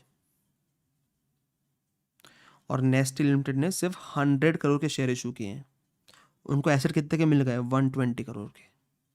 तो नेस्टी लिमिटेड का फायदा हुआ क्या, फायदा हुआ, फायदा किस चीज में हुआ सर, डिस्ट्रीब्यूशन ऑफ शेयर्स में फायदा हुआ। शेयर से 100 करोड़ के डिस्ट्रीब्यूट करने पड़े ना, और 120 करोड़ के एसेट मिल गए, तो 20 करोड़ का फायदा हुआ। ऐसा फायदा हमको नहीं चाहिए, ठीक है। तो amount related to profit and loss on distribution of non cash assets to shareholder in a demerger as per appendix A of Ind AS 10। ये प्रॉफिट कौन सा है sir, distribution of non cash asset to share holder profit हुआ ये। ऐसा amount credit किया आपने, ये 20 रुपीज का प्रॉफिट, 20 करोड़ का प्रॉफिट आपने क्रेडिट किया, माइनस कर दो, ठीक है। मान लो टी यूनिट डिमर्ज हुई थी, 100 करोड़ के एसेट्स थे, 100 करोड़ शेयर इशू किए, मान लो जो एसेट्स की वैल्यू है वो 80 करोड़ ही मिली इनको, नेस्टी लिमिटेड को, मान लो 80 करोड़ ही मिली, तो 20 करोड़ का लॉस हो गया अब तो, कि भाई 80 करोड़ यूनिट है, 80 करोड़ के ही के एसेट्स है, शेयर 100 करोड़ के इशू कर दिए, लॉस हो गया। ऐसा लॉस भी हम अलाउ नहीं करते। अगर ऐसा कोई अमाउंट डेबिटेड है to profit and loss on distribution of non cash asset to share holder in demerger, add back कर दो। बात समझे, बात समझे। तो अपन ने क्या किया सर, ऐसा कोई अमाउंट रिलेटेड है ना, हमको फायदा किस चीज में हुआ है, हमको शेयर इशू करने में फायदा हुआ है। क्यों, क्योंकि एसेट हमको ज्यादा मिल गए डिमर्जर में, वो फायदा नहीं चाहिए हमको, वो फायदे पर टैक्स नहीं करते हम, वो फायदा माइनस कर दो। ऐसा कोई नुकसान भी हमने अलाउ किया है, वो फायदा लॉस ऐड बैक कर दो, ठीक है। और लास्ट पॉइंट, ट्रांजिशन अमाउंट होता है एक, 1/5 ऑफ ट्रांजिशन अमाउंट क्रेडिट वाला अपन ऐड कर देते हैं, और 1/5 ऑफ ट्रांजिशन अमाउंट डेबिट वाला अपन लेस कर देते हैं। तो इंडेक्स वाले 4 पॉइंट थे बेटा, एकदम इजी 4 पॉइंट थे। क्या 4 पॉइंट थे सर, बताता हूं मैं। पहली बात, मैं इसको 3 बार रिपीट कर रहा हूं, तीसरी बार ताकि आपको याद रहे, अमाउंट रिलेटेड टू ओसीआई जो कभी पीएनएल में नहीं आने वाला, अभी लेके आ जाओ, अभी ऐड कर दो, इसको ऐड कर दो, अभी कभी आने नहीं वाला प्रॉफिट एंड लॉस में। अमाउंट डेबिटेड टू ओसीआई जो कभी भी प्रॉफिट एंड लॉस में नहीं आने वाला, अभी लेस कर दो इसको। दूसरा, 2 चीजें छोड़ दो, कौन सी, revaluation surplus from asset and gain from investment in equity instrument, यहां पे, और यहां भी 2 चीजें छोड़ दो, सेम चीजें, रिवैल्यूएशन लॉस और loss from investment in equity instrument. ये कब ट्रीट करोगे आप, ये जब ट्रीट करना जब ये एक्चुअल में डिस्पोजल रिटायरमेंट ट्रांसफर पे होंगे एसेट के। तो गेन को तब ऐड करना जब वो होगा रिटायरमेंट, डिस्पोजल, रिलेशन और ट्रांसफर एसेट का या फिर इक्विटी इंस्ट्रूमेंट का। लॉस को भी तभी लेस करना जब उसका रिटायरमेंट, डिस्पोजल, रिलेशन और ट्रांसफर होगा एसेट का या फिर इक्विटी इंस्ट्रूमेंट का, ठीक है। 2 पॉइंट थे, खत्म हो गए। तीसरा पॉइंट क्या था कि सर भैया डिमर्जर करने पे शेयर इशू करने में प्रॉफिट हुआ, ऐसा प्रॉफिट लेस कर दो, और लॉस हुआ, ऐसा लॉस ऐड बैक कर दो। और ट्रांजिशन अमाउंट है 1/5 वाला उसका क्रेडिट वाला एड बैक कर दो, और 1/5 ऑफ ट्रांजिशन अमाउंट डेबिट वाला लेस कर दो, बस बात खत्म। इंडेक्स के 4 एडजस्टमेंट है, बहुत ईजी एडजस्टमेंट है, ठीक है। अब ट्रांजिशन अमाउंट मतलब होता क्या है sir? Aggregate amount adjusted in other equity. Other equity में जो भी एग्रीगेट अमाउंट एडजस्ट होता है वो होता है ट्रांजिशन अमाउंट। इसमें क्या क्या नहीं आता? इसमें क्या क्या नहीं आता? कैपिटल रिजर्व सिक्योरिटी प्रीमियम नहीं आता, amount adjusted in OCI but subsequently reclassified to profit and loss, ये भी नहीं आता। Revaluation surplus from assets on convergence date नहीं आता। गेन और loss in fair value of equity instrument through OCI, ये भी नहीं आता। Adjustments related to investment in subsidiary JV associate through OCI, ये नहीं आता। Cumulative translation difference of foreign operation नहीं आता। पीपी एंड इंटेंजिबल एसेट नहीं आता, ठीक है बेटा। ये इतने पॉइंट याद नहीं रहेंगे, इसको लास्ट डे आपको पढ़ना पड़ेगा, ये एलडीआर मार्क कर दो इसको अभी से, ठीक है। दूसरी बात, इसमें ना ये 3 पॉइंट बहुत ज़्यादा आते हैं क्वेश्चंस में, जितने क्वेश्चन आए आज तक उसमें 3 पॉइंट्स ज़्यादा पूछे हैं। ट्रांजिशन मोड में ये नहीं आता, माइनस करना पड़ता है अपने को, करके दिखाऊंगा क्वेश्चन अभी आपको, ठीक है। All the above amounts are to be taken at convergence date, first day of first Ind AS reporting year. Convergence date क्या होता है पता है? जिस साल आपका reporting year first reporting year होता है इंडियाज में, उसका फर्स्ट डे, ठीक है। For all companies net profit shall be computed as per companies act. सारी कंपनीज के लिए नेट प्रॉफिट अपन एज पर कंपनीज एक्ट ही लगाते हैं, ठीक है। अपन net profit as per companies act ही लगाते हैं। But for electricity company, banking company और general insurance company, profit shall be calculated as per respective act, ठीक है। इलेक्ट्रिसिटी, बैंकिंग और जनरल इंश्योरेंस कंपनी के लिए अपन कैसे कैलकुलेट करते हैं sir? As per respective act. For life insurance company MAT is not applicable. MCQ वाला पॉइंट एमसीक्यू में पूछ सकता है, ध्यान रखना। लाइफ इंश्योरेंस कंपनी के लिए मैट एप्लीकेबल नहीं है सर, ठीक है। If provision for gratuity, leave salary and provision for warranty, if it is made as per actual valuation then not to be added back. Normally provision for gratuity, leave salary और provision for warranty अपन add back कर देते हैं, but if it is made as per actual valuation तो add back नहीं करते। But ध्यान देना, provision for gratuity made as per actual valuation, ये अपन पीजीपी में एड बैक करते हैं। In PGP only gratuity paid is allowed, वहां पे ये नहीं चलता। Provision for gratuity as per actual valuation नहीं चलता, मैट में चलता है, मैट में अलाउड होता है, मैट में एड बैक नहीं होता, ध्यान रखना। Provision for gratuity as per actual valuation MAT में एड बैक नहीं होता, बट पीजीबीपी में एड बैक होगा, क्योंकि पीजीबीपी में सिर्फ एक्चुअल ग्रेचुटी पेड अलाउड होता है, ध्यान रखना, ठीक है। चलो, एडवांस टैक्स और interest under 224 ABC, this provisions will be applicable to MAT following companies. Normally सबको एप्लीकेबल होते हैं। MAT not applicable to companies opting 115 BAA और BAB। जो कंपनीज ऑप्ट कर रही है 115 BAA BAB, उनको मैट एप्लीकेबल नहीं होता।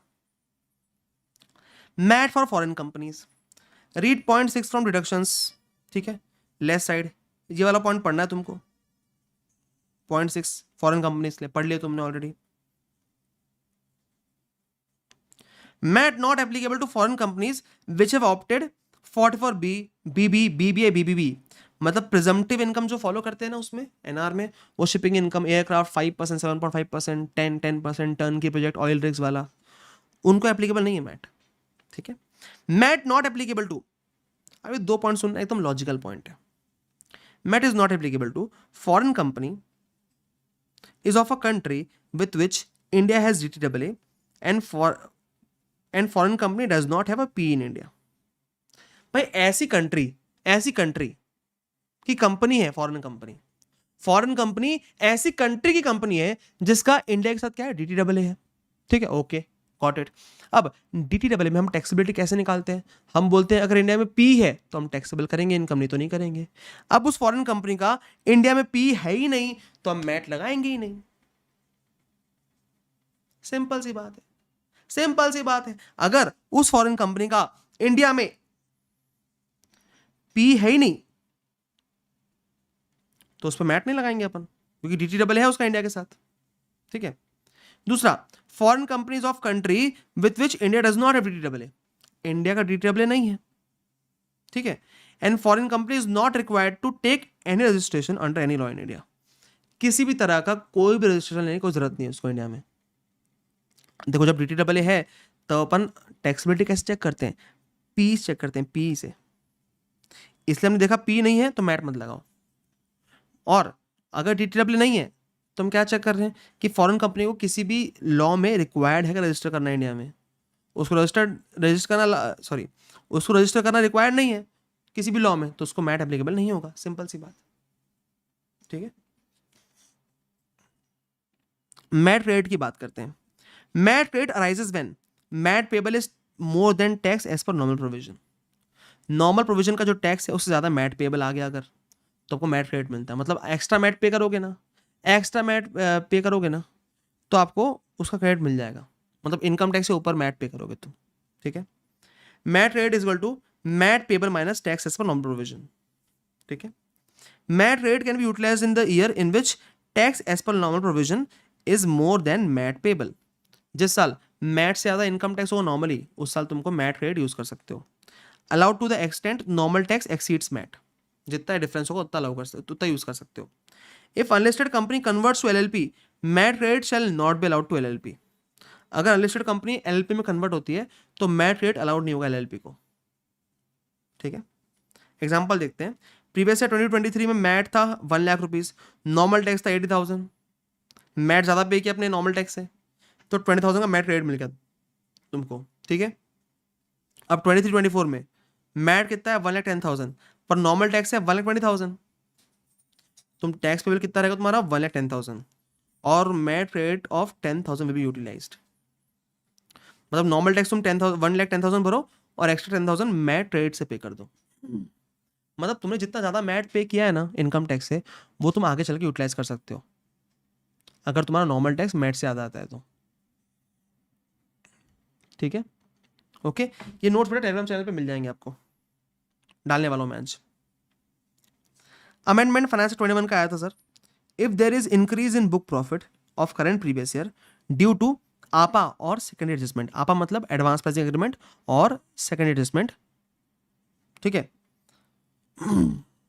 Because of change in income of past year included in book profit on account of advance pricing agreement और secondary adjustment. ठीक है, तो बेसिकली क्या हुआ है सर कि बुक प्रॉफिट में इंक्रीज हुआ है इस साल के बुक प्रॉफिट में इंक्रीज हुआ है। क्यों इंक्रीज हुआ है सर, क्यों इंक्रीज हुआ है? Due to change in income of past year included in book profit. पिछले साल की इनकम चेंज किया आपने पिछले साल के इनकम चेंज किए। क्यों चेंज किए सर? क्योंकि एडवांस प्राइसिंग एग्रीमेंट अप्लाई हुआ या फिर सेकेंडरी एडजस्टमेंट हुआ, उससे आपने पिछले किस साल की इनकम चेंज किए, उससे इस साल बुक प्रॉफिट इंक्रीज हो गया, इस साल बुक प्रॉफिट इंक्रीज हो गया। अब क्या करेंगे? तो एसएससी एओ को अप्लाई कर सकता है to recompute book profit and tax payable by assessee for past year और ईयर्स।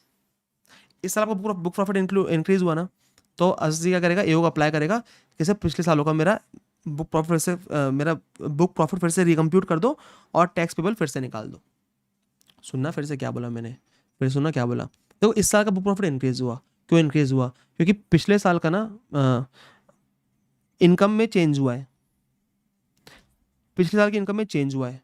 क्यों चेंज हुआ सर? क्योंकि पिछले साल सर एडवांस परचेज एग्रीमेंट या फिर सेकेंडरी एडजस्टमेंट अप्लाई हो गया। ठीक है, तो हम क्या बोलेंगे, हमारे इस साल तो बुक प्रॉफिट इंक्रीज हो गया, हम ईओ को अप्लाई करेंगे कि पिछले सालों का भी आप क्या करो, बुक प्रॉफिट आप फिर से रिकम्प्यूट कर दो। ठीक है, अब उसका रूल दिया हुआ है A-B-D-C, रूल 10RB। ठीक है, ये रूल दिया हुआ है, मैंने जैसा का वैसा मॉडल में दिया, जैसा मॉडल में दिया वैसे डाल दिया यहाँ पे। आपकी इच्छा तो पढ़ लेना, पर इसका कोई काम नहीं है, एग्जाम के रिलेवेंट नहीं है। पढ़ के जाना, पर आप लोग छोड़ के मत जाना, छोड़ के जाओगे पेपर में आगे तो मेरे को बोलोगे। पर ये बहुत ऐसी है, कोई काम का नहीं है इतना, आप पढ़ लेना। ठीक है, ओके। यहाँ बट अपना मैट खत्म होता है, यहाँ अपना मैट खत्म होता है। अब अपन AMT स्टार्ट करेंगे, ऑल्टरनेट मिनिमम टैक्स। ठीक है, मैट खत्म होता है, अपन 1 सेकंड का पानी ब्रेक लेंगे। ठीक है, पानी पी लो। समझ में आया मैट क्या? मुझे बताओ एक बार, मैट क्लियर हुआ क्या?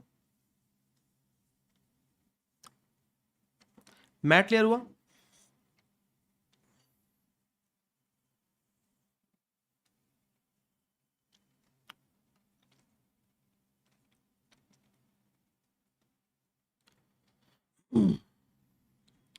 Clear?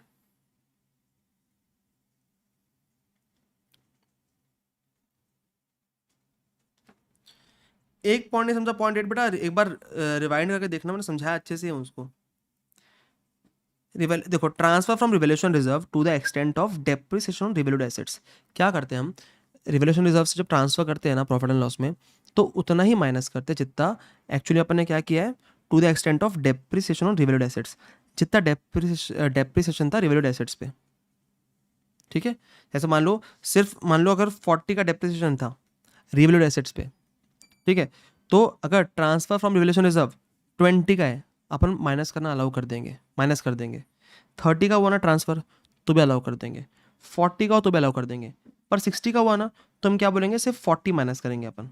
Transfer from valuation reserve अगर 60 हुआ तो हम सिर्फ 40 अलाउ करेंगे। क्यों? क्योंकि हम अलाउ करते हैं कितना, to the extent of depreciation on revalued assets. ठीक है, डन है बेटा। अब एएमटी पढ़े?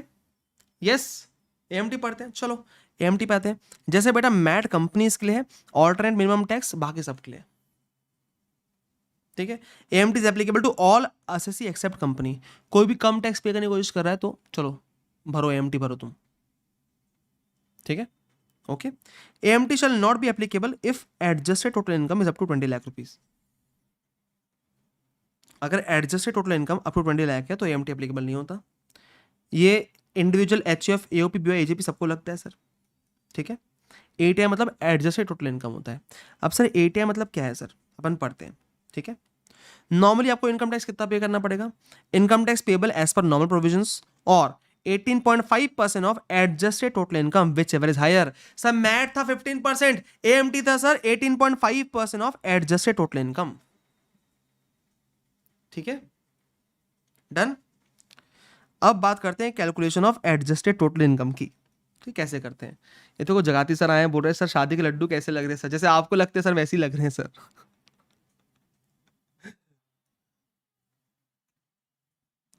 मेरे को लगता है शादी के पहले और 2-3 साल और पढ़ा लेना चाहिए था। शादी 2-3 साल बाद और करना चाहिए था।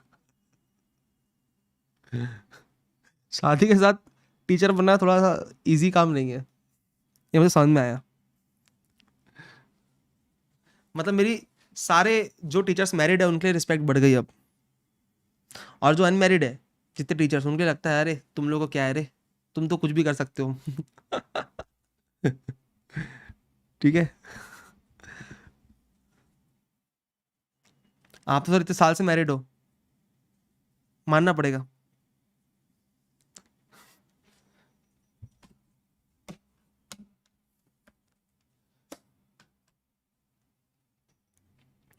अब राधिका मैम यहाँ पे है नहीं, इसलिए इतनी बातें कर रहा हूँ मैं, है ना। मैं यहाँ पे रहती तो इतनी बातें नहीं कर पाता। चलो बात करते हैं, आगे बढ़ते हैं अपन। ठीक है, calculation of adjusted total income. ठीक है, अभी तुमको पता नहीं बेटा, मुझे दिन की 3 क्लास लेने की भी डांट पड़ रही है। अभी 2 क्लास सुबह से रिविजन हो गई, अभी तीसरी क्लास मेरी दूसरी क्लास है एक और, मतलब मैं ले रहा हूँ एक और क्लास के बच्चों की, तो उसकी डांट पड़ रही है। तुमको क्या बताऊँ मैं, सीक्रेट किसी को बताना मत, और सुन लेगी तो और दिक्कत। फिर ये क्लिप कहीं भेज मत देना, बता दे रहा हूँ। ठीक है, ये क्लिप कट कर दूंगा बाद में मैं। हाँ, calculation of adjusted total income. ठीक है, तो total income as per normal provisions अपन लिखते हैं, total income as per normal provisions plus deduction under section 10AA plus deduction under chapter 6 से part C and deduction under section 3/AD। अब ये क्या है सर, देखो एएमटी किसको लगता है पता है, 3 लोग को। जब हम डिडक्शन 3 सेक्शन में लेते हैं, कौन से 10AA, 10AA कौन सा सर, 100% ऑफ एक्सपोर्ट प्रॉफिट वाला, SEZ वाला। 10AA कौन सा, SEZ वाला, 100% ऑफ एक्सपोर्ट प्रॉफिट वाला। डिडक्शन अंडर चैप्टर 6 से पार्ट सी, 6 से पार्ट सी कौन सा वाला, 80 IA IB IC वो वाले।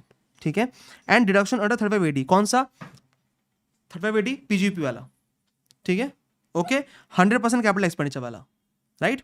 एक बात ध्यान रखना, डिडक्शन अंडर सेक्शन चैप्टर 6 से पार्ट सी वाले जो रहते हैं ना, उसमें एक्सेप्ट ATP, मतलब ATP एड बैक नहीं होता, ATP का डिडक्शन एड बैक नहीं होता। अब ATP कौन सा है बोलोगे आप, ATP कोऑपरेटिव सोसाइटी को डिडक्शन मिलता है। ATP किसको मिलता है बेटा, कोऑपरेटिव सोसाइटी को डिडक्शन मिलता है, वो एड बैक नहीं होता।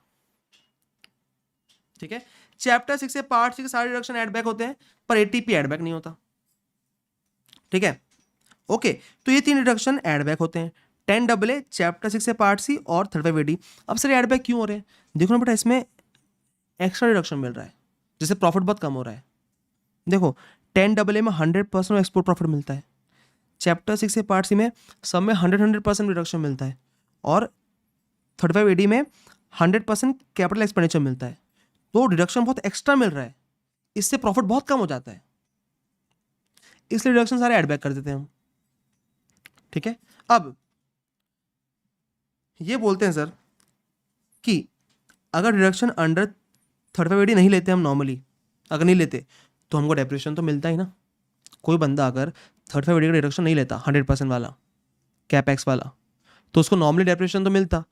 तो माइनस क्या करने बोलता है, अगर आप deduction under 35AD add back कर रहे हो ना, तो माइनस करो क्या चीज, depreciation allowable on 35AD assets if deduction under 35AD was not allowed. अगर 35AD डिडक्शन अलाउड नहीं होता तो डेप्रिसिएशन कितना होता वो माइनस करेंगे, 10% 15% जो भी एसेट उसके हिसाब से।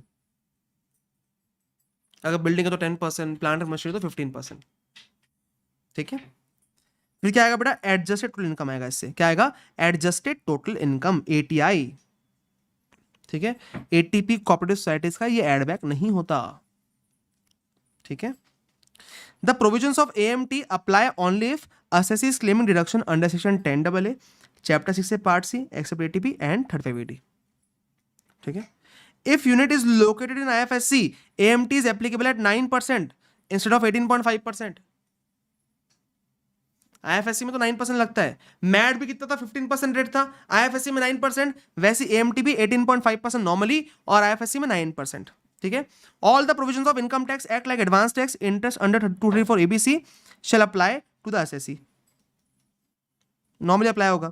AMT is not applicable to assessees opting 115 BAC, BAD and BAE। AMT credit unutilized on the day of opting above sections will lapse। जो 115 BAC, BAD, BAE में है उनको क्या होगा सर, उनको AMT एप्लीकेबल नहीं होगा। ठीक है, AMT is not applicable to specified fund under section 1040। ठीक है, AMT इस पे एप्लीकेबल नहीं है। ठीक है, स्पेसिफाइड फंड पे। And in case of cooperative society AMT is applicable at 15% instead of 18.5%। Cooperative society पे 15% AMT instead of 18.5%। AMT credit भी सेम मैट क्रेडिट जैसा ही है, जहां पे AMT पेबल ज्यादा हुआ tax as per normal provision से, वहां पे AMT क्रेडिट अराइज हो जाता है। AMT credit is equal to AMT payable minus tax as per normal provisions. It can be carried forward for 15 years. ठीक है, AMT credit can be utilized in the year in which tax as per normal provisions is more than AMT payable। एकदम same है जैसा mat credit पढ़ा था ना, एकदम same है। एग्जांपल आप पढ़ लो स्क्रीन पॉज करके।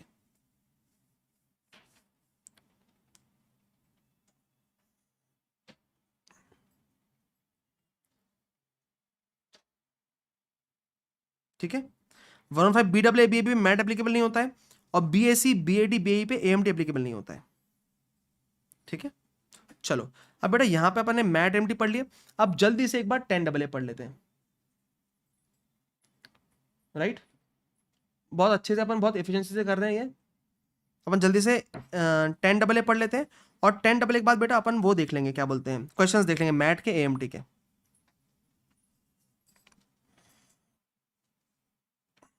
देखो 10AA क्यों पढ़ा रहा हूं मैं, क्योंकि मुझे एग्जाम्स इसका क्वेश्चंस पढ़ाना है, AMT वाले क्वेश्चंस पढ़ाना है, इसलिए 10AA पढ़ा रहा हूँ। 10AA एकदम शॉर्ट में पढ़ाऊंगा, सिर्फ 2-3 मिनट में। ठीक है, 10AA के लिए कौन एलिजिबल होता है सर, ऐसे एसएससी जो SEZ में लोकेट होते हैं, जो क्या करते हैं सर, जो एंगेज इन मैन्युफैक्चरिंग या फिर प्रोडक्शन ऑफ आर्टिकल्स और थिंग्स और प्रोविजन ऑफ सर्विस होते हैं, कहाँ पे, SEZ में। उनको 31/3/21 के पहले क्या करना है सर, मैन्युफैक्चर प्रोडक्शन स्टार्ट करना है, या फिर प्रोविजन ऑफ सर्विस स्टार्ट करना है 31/3/21 के पहले। रिडक्शन कितना मिलता है उनको sir, 100% of export profit for first 5 AY। For next 5 AY कितना मिलता है, 50% of export profit. And for next 5 AY क्या मिलता है, lower of amount debited to profit and loss and credited to SEZ reinvestment reserve account, और 50% export profit whichever is lower. जो आपने amount credit किया किसमें, SEZ reinvestment reserve account में, and 50% of export profit whichever is lower मिलता है for next 5 years. ठीक है, PGP of unit located in SEZ into export turnover upon total turnover। ये क्या होता है सर? एक्सपोर्ट प्रॉफिट होता है। ठीक है, एक्सपोर्ट प्रॉफिट कैसे निकालते हैं? प्रोपोर्शनेटली टोटल टर्नओवर निकाले अपन ने, ऊपर निकाले एक्सपोर्ट टर्नओवर और इनटू कर दी टोटल प्रॉफिट, तो अपना क्या आ जाएगा? प्रॉफिट कितना? एक्सपोर्ट प्रॉफिट आ जाएगा इससे। ठीक है, एक्सपोर्ट टर्नओवर क्या लेते हैं सर अपन? जो ब्रॉट इनटू इंडिया होता है in convertible foreign exchange within 6 months from the end of previous year. 6 महीने के अंदर तुमको इंडिया में लेके आना है, वही वाला प्रॉफिट लेते हैं एक्सपोर्ट प्रॉफिट में, एक्सपोर्ट टर्नओवर में, सॉरी प्रॉफिट बोल रहा हूँ, फिर से बोल रहा हूँ। एक्सपोर्ट टर्नओवर में वही वाला लेते हैं, वही कंसिडरेशन लेते हैं जो 6 months के अंदर इंडिया में लेके आ जाते हैं अपन इन कन्वर्टेबल फॉरेन एक्सचेंज। अब ये दो बातें और सुन लो। Export turnover and total turnover does not include क्या क्या? फ्रेट, टेलीकम्युनिकेशन चार्जेस, इंश्योरेंस और expenses for providing service outside India. ये नहीं आता एक्सपोर्ट टर्नओवर में या फिर टोटल टर्नओवर में। एक्सपोर्ट प्रॉफिट में क्या क्या नहीं आता? Cash compensatory support, duty drawback and profit on sale of import entitlement licences. आप जब क्वेश्चंस करोगे ना तो ध्यान रखना, जो कैश कंपनसेटरी सपोर्ट है, ड्यूटी ड्रॉबैक है and profit on sale of import entitlement licence है, ये जब हम उस क्वेश्चन में पीजीपी इनकम निकालेंगे ना, उस टाइम पे इसको ऐड बैक करेंगे, उस टाइम पे इसको ऐड बैक करेंगे। बट एक्सपोर्ट प्रॉफिट में ये सब नहीं आता। जब आप 10AA का डिडक्शन निकालोगे तो एक्सपोर्ट प्रॉफिट में नहीं आता। जब आप 10AA डिडक्शन निकालोगे तो एक्सपोर्ट प्रॉफिट में ये नहीं आएगा, बट पीजीबीपी इनकम में ये आएगा। ये बात ध्यान रखना, क्योंकि ये सेक्शन 28 के वर्च्यू से पीजीबीपी इनकम में आता है। ठीक है, ओके, बाकी सब ऐसे नॉर्मल एकदम। ठीक है, 10AA भी खत्म हो गया। अब आएंगे हम क्वेश्चंस में। हम क्वेश्चंस करेंगे मैट के और एएमटी के।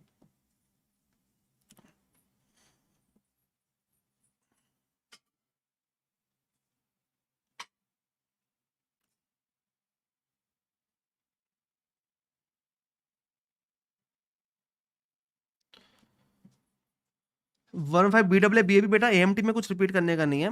मैट जब कंपनीज को लगता है तो 115 BAA BAB कंपनीज को मैट नहीं लगता, और 115 BAC BAD BAE इन लोगों को एएमटी नहीं लगता।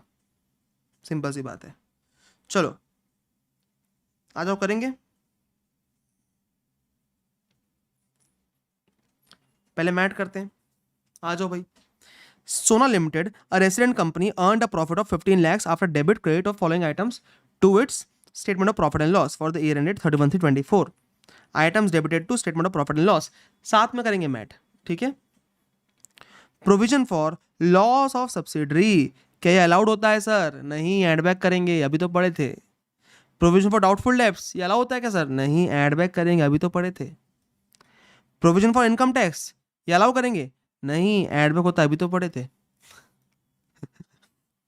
Provision for gratuity based on actual valuation, ये अलाउ कर देंगे, ये भी अभी पढ़े थे। ठीक है, डेप्रिसिएशन नॉर्मली थे 360 का।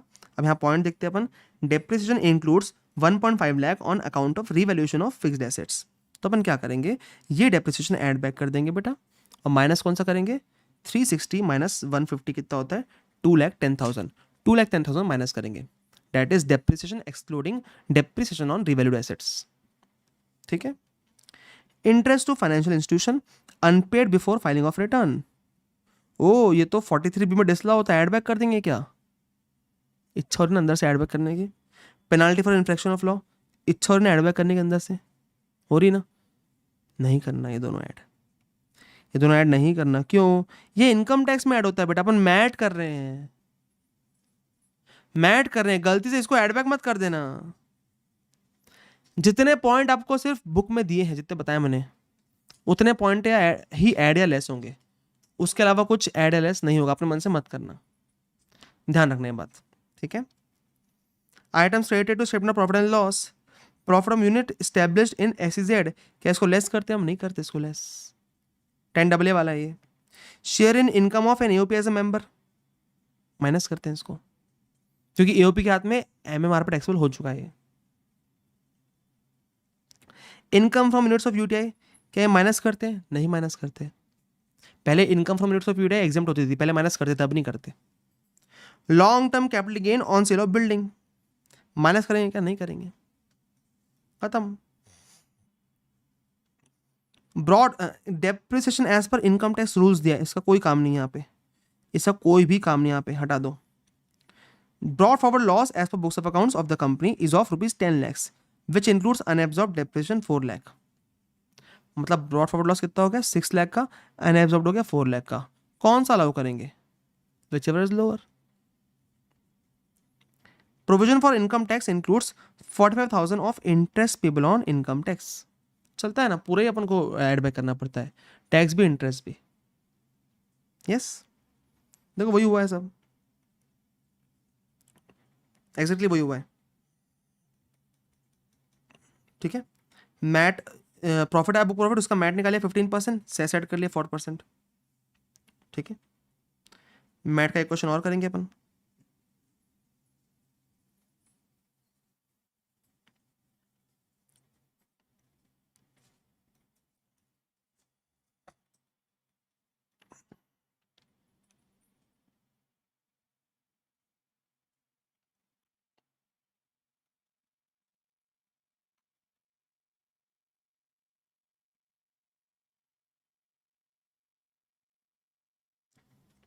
Hyper Limited engaged in diversified activities earned a profit of 14,25,000 after debit rate of the following items to its statement of profit and loss for the year ended 30/3/24। ठीक है, provision for loss of subsidiary क्या करेंगे sir? Add back कर देंगे। Provision for income tax demand add back कर देंगे। Depreciation add back कर देंगे। माइनस कौन सा करेंगे? देखो depreciation includes 1.5 lakh on account of revaluation of fixed assets. ठीक है, माइनस ये वाला करेंगे, मतलब इसको माइनस करने के बाद फिर माइनस करेंगे। ठीक है, 2,10,000। Interest on deposit credited to buyers on 31/3/24 for advance receive from them on which tax was deducted in April was deposited on 31/7/24। इससे फर्क पड़ता है क्या? नहीं पड़ता। इनकम टैक्स का वो जो भी होता है उसका हम यहाँ पे नहीं करते, इस अपना जो पीजीपी का होता है वो सब यहाँ पे नहीं करते। ठीक है, items related to profit and loss account, ये long term capital gain on sale of equity share minus करेंगे क्या? नहीं। Income from units of UTI minus करेंगे क्या? नहीं। हो गया। अब यहाँ पे देखो लॉस दिया है, डेप्रिसिएशन दिया है, amount as per income tax, amount as per books. Income tax वाला अमाउंट कुछ काम का नहीं, माइनस हटा दो यहाँ से। ठीक है, अभी 3 साल का जब दिया रहता है ना बेटा, तो अपन पूरा ऐड करते हैं इसको। 2.5 लाख प्लस 3.5 लाख कितना होता है? ये 6 लाख होता है। 3,315 615 और 2 815। ठीक है, और 70 ज़्यादा ही है मतलब, तो अपन सिर्फ 6 लाख माइनस करेंगे, विच एवर इज लोअर।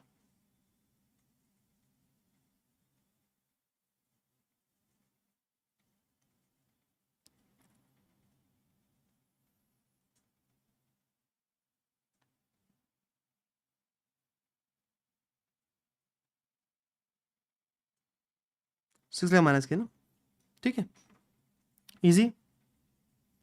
ठीक है, अब ना बेटा इसका इंडेक्स वाला क्वेश्चन कर लेते हैं अपन लोग।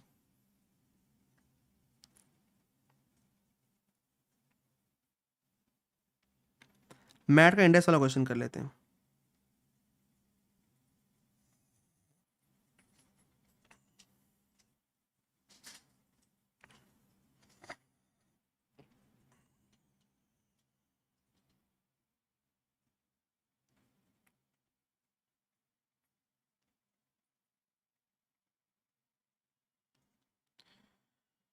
तो सेम क्वेश्चन है ये मैट वाला, अभी अपन ने किया इस टाइप के क्वेश्चन है ये।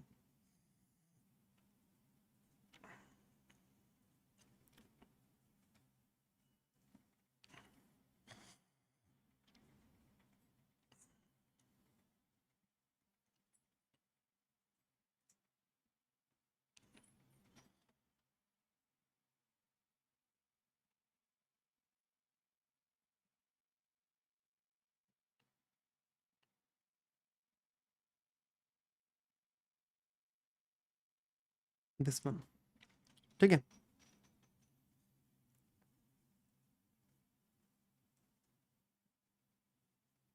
मैट का वो वाला क्वेश्चन नहीं है यार, ये इंडेक्स वाला क्वेश्चन देख रहा हूँ मैं मैट का, एक मिनट। ये मिल गया। देखो आरटीवी में 22 क्वेश्चन है। Manav Rachna Limited, Indian company engaged in manufacture and sale of electrical appliances in India and abroad, started adoption of Ind AS with effect from 1st April 2020. ठीक है, OCI के अपने को दिया पर्टिकुलर्स. ठीक है, deferred cost of hedging debit दिया है. ये कौन सा, अच्छा ये क्या दिया है, OCI that will not be reclassified to profit and loss.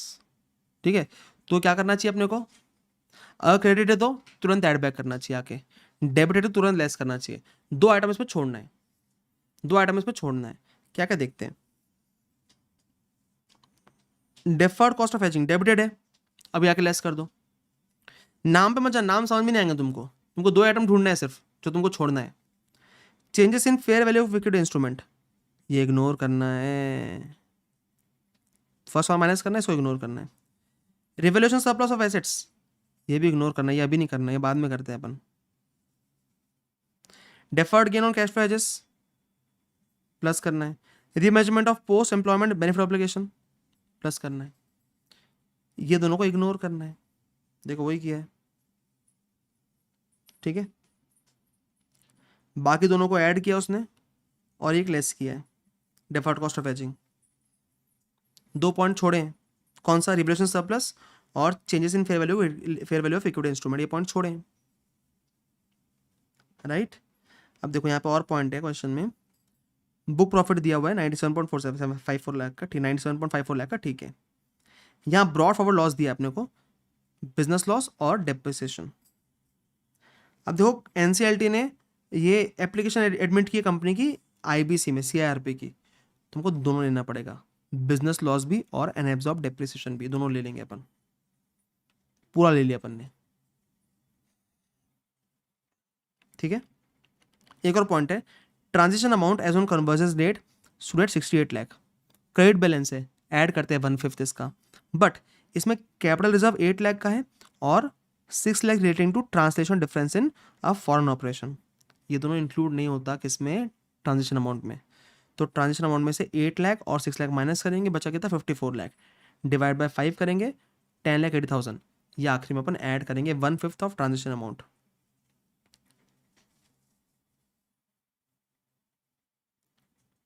ठीक है, डन.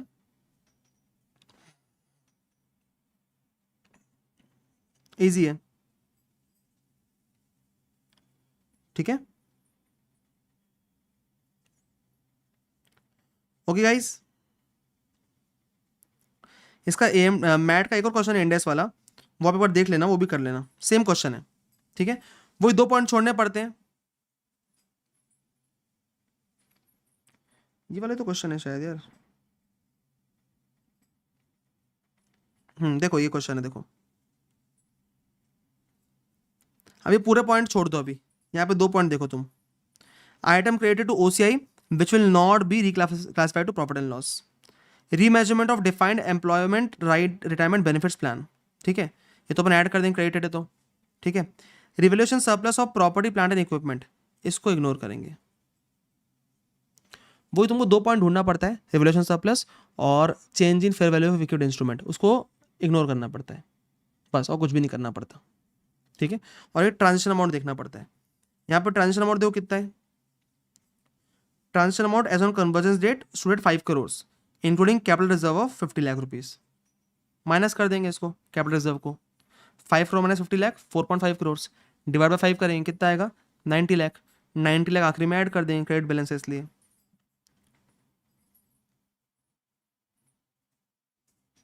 बस और कुछ भी नहीं है इसमें. मैट इंडेक्स वाले में कुछ भी नहीं है, दो चीज़ें ढूंढना पड़ता है, वो दोनों इग्नोर करना है बस.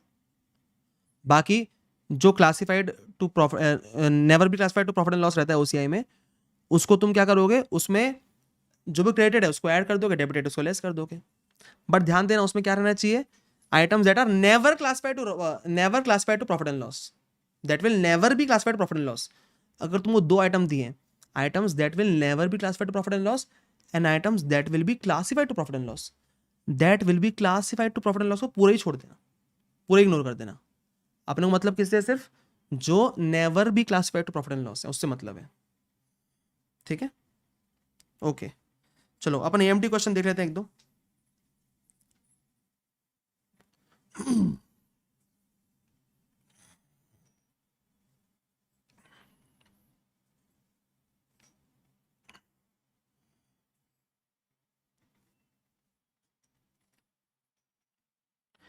अपने बुक के चैप्टर 9 में ये क्वेश्चन सारे, मैट एएमटी वगैरह सबके क्वेश्चन चैप्टर 9 में है।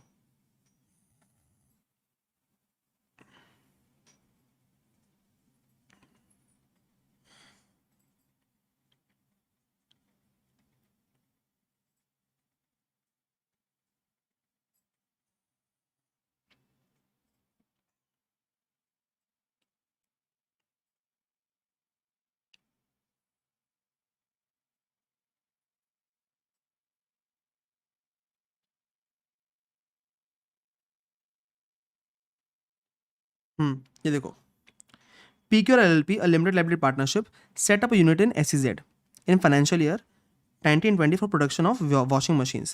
The unit fulfills all the conditions of Section 10AA of Income Tax Act 1961. During the financial year 2023, it has also set up a warehousing facility in district of Tamil Nadu for storage of agricultural produce. It fulfills all the conditions of 3580. Capital expenditure in respect of warehouse amounted to 75 lakh, including cost of land 10 lakh. तो देखो भैया 75 लाख में से अपन 10 लाख हटा देंगे, 65 लाख का 35 में deduction दे देंगे.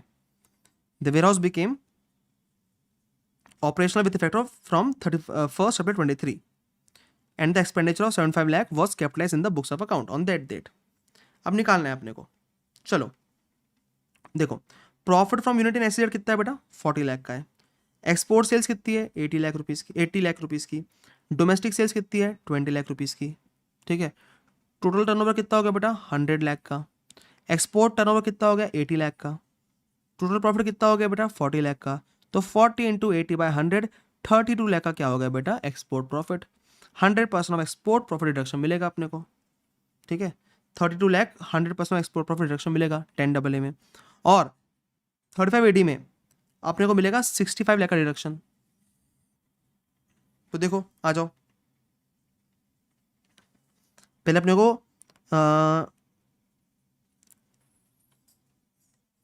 40 लाख का प्रॉफिट है यूनिट का पीजीपी. ठीक है.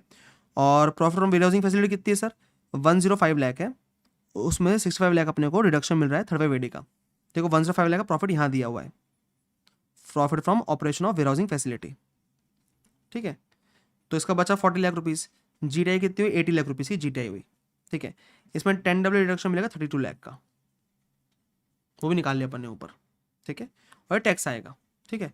अब एएमटी निकालना है, दोनों को ऐड बैक कर दो. 48 लाख टोटल इनकम है, डिडक्शन ऐड करेंगे 10AA का 32 लाख. ठीक है. 80 लाख आया. फिर इसमें डिडक्शन अंडर 35AD अपन क्या करेंगे, ये भी ऐड बैक कर देंगे. ठीक है. बट अपन 35AD डिडक्शन ऐड बैक करते हैं तो माइनस क्या करते हैं, depreciation that would have been allowable. तो 10% डेप्रिसिएशन अलाउ कर देंगे. क्यों, हम क्या समझ रहे हैं कि वेयर हाउस का बिल्डिंग ही है, तो हम बिल्डिंग का 10% अलाउ कर रहे हैं. Assuming the capital expenditure of 65 lakh is incurred directly on building, entirely on building. 6.5 lakh allow कर दे रहे हैं. तो एटीआई कितनी है अपनी, 138.50. इस पे 18.5% एएमटी, सरचार्ज 12% क्योंकि फर्म में 1 करोड़ के ऊपर है, और 4% सेस. तो एएमटी आया बेटा 29,84,510. और टोटल टैक्स लायबिलिटी कितनी आई थी, 14,97,600. तो एएमटी पे करना पड़ेगा. ठीक है. तो एएमटी अपने को पे करना पड़ेगा.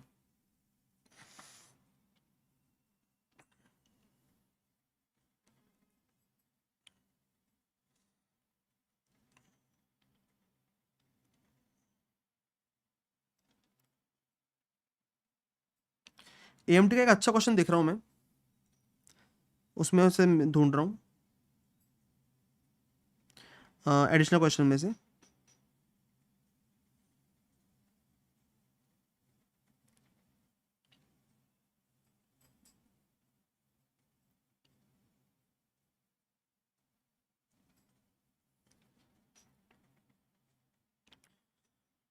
ये अच्छा क्वेश्चन है. देखो ये अच्छा क्वेश्चन कराता हूँ फिर जाऊंगा मैं. ठीक है, मतलब फिर खत्म करेंगे class. Message PRK LLP, a limited liability partnership, set up a unit in SEZ on 1st April 2020 to develop and export computer software. The unit complied with all the conditions of Section 10AA. The net profit of the unit, as per statement of profit and loss for the year ended 31st March 24, was 65 lakhs after debiting crediting the following items. Profit on sale of import entitlement 9 lakh rupees. Remuneration to working partners 58 lakh rupees. Interest at 16% per annum on partners capital account 20 lakh rupees. Donation to political party 3 lakh, depreciation 17 lakh, ठीक है। Additional information दी अपने को कि payment of remuneration to working partners and interest on capital are authorise by partnership deed. Brought forward business loss दिया है, unabsorbed depreciation दिया है, टोटल एक्सपोर्ट टर्नओवर वगैरह दिया हुआ है, ठीक है। चलो अब हम पहले ना फर्म का वो निकालते हैं, बुक प्रॉफिट निकालते हैं, फिर उससे अलाउबल रेम्यूनरेशन निकालेंगे, ठीक है। 65 लाख का नेट प्रॉफिट है, ठीक है। आप बताओ वर्किंग पार्टनर्स को रेम्यूनरेशन जो दिया अपन ने वो ऐड बैक करेंगे पहले, 58 लाख ऐड बैक कर दिए, क्योंकि अपन बुक प्रॉफिट निकालेंगे फिर रेम्यूनरेशन निकालना पड़ेगा, ठीक है। ये मैं फर्म का भी दिखा दे रहा हूँ अभी तुमको क्वेश्चन, ये फर्म का क्वेश्चन है पर अभी करा दे रहा हूँ, तुमने कभी ना कभी पढ़े होंगे, पर ये बहुत प्यारा क्वेश्चन है, इसमें आपको बहुत अच्छे एडजस्टमेंट मिलेंगे इसलिए करा रहा हूँ, ठीक है। अब ध्यान देना, interest at rate of 16% per annum on partners capital account. देखो पार्टनर्स कैपिटल पे 12% इंटरेस्ट अलाउड होता है, तो 16 अपन परसेंट अलाउ किया अपन ने 20 लाख, तो 20 लाख अगर 16% है तो 4% निकालेंगे अपन, कितना आएगा 5 लाख, ये डिसला होगा, ये ऐड बैक कर देंगे 5 लाख, 5 लाख ऐड बैक कर दिया, ठीक है। डोनेशन टू पॉलिटिकल पार्टी अपन ऐड बैक कर देंगे, अलाउ नहीं होता प्रॉफिट में से, ऐड बैक कर दो, ठीक है। डेप्रिसिएशन दिया आपने को, ऐड बैक कर देंगे, ठीक है। अब लेस करेंगे परमिसिबल एक्सपेंडिचर अलाउंसेस, डेप्रिसिएशन कितना अलाउड है अपने को, देखो इनकम टैक्स एक्ट के हिसाब से 26 लाख रुपीज का, ये अलाउ कर दो, ठीक है। अब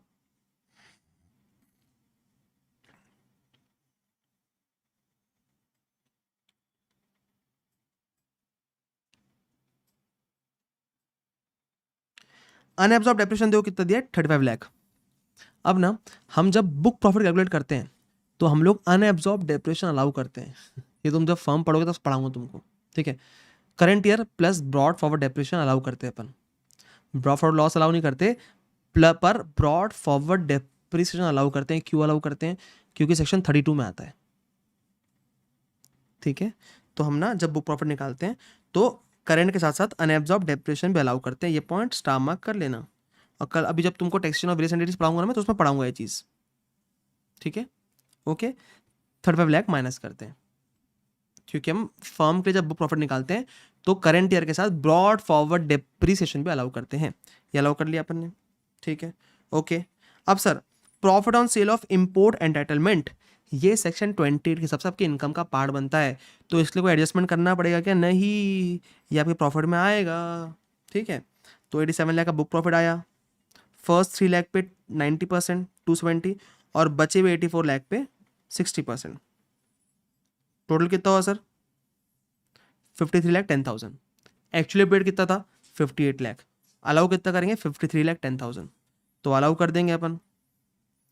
इनकम कितनी बची सर 33 लाख 90,000, इसमें से फिर ब्रॉड फॉरवर्ड लॉस अलाउ करेंगे, 4 लाख रुपीज़ का ब्रॉड फॉरवर्ड लॉस है, वो अलाउ करेंगे, वो अलाउ कर दिए।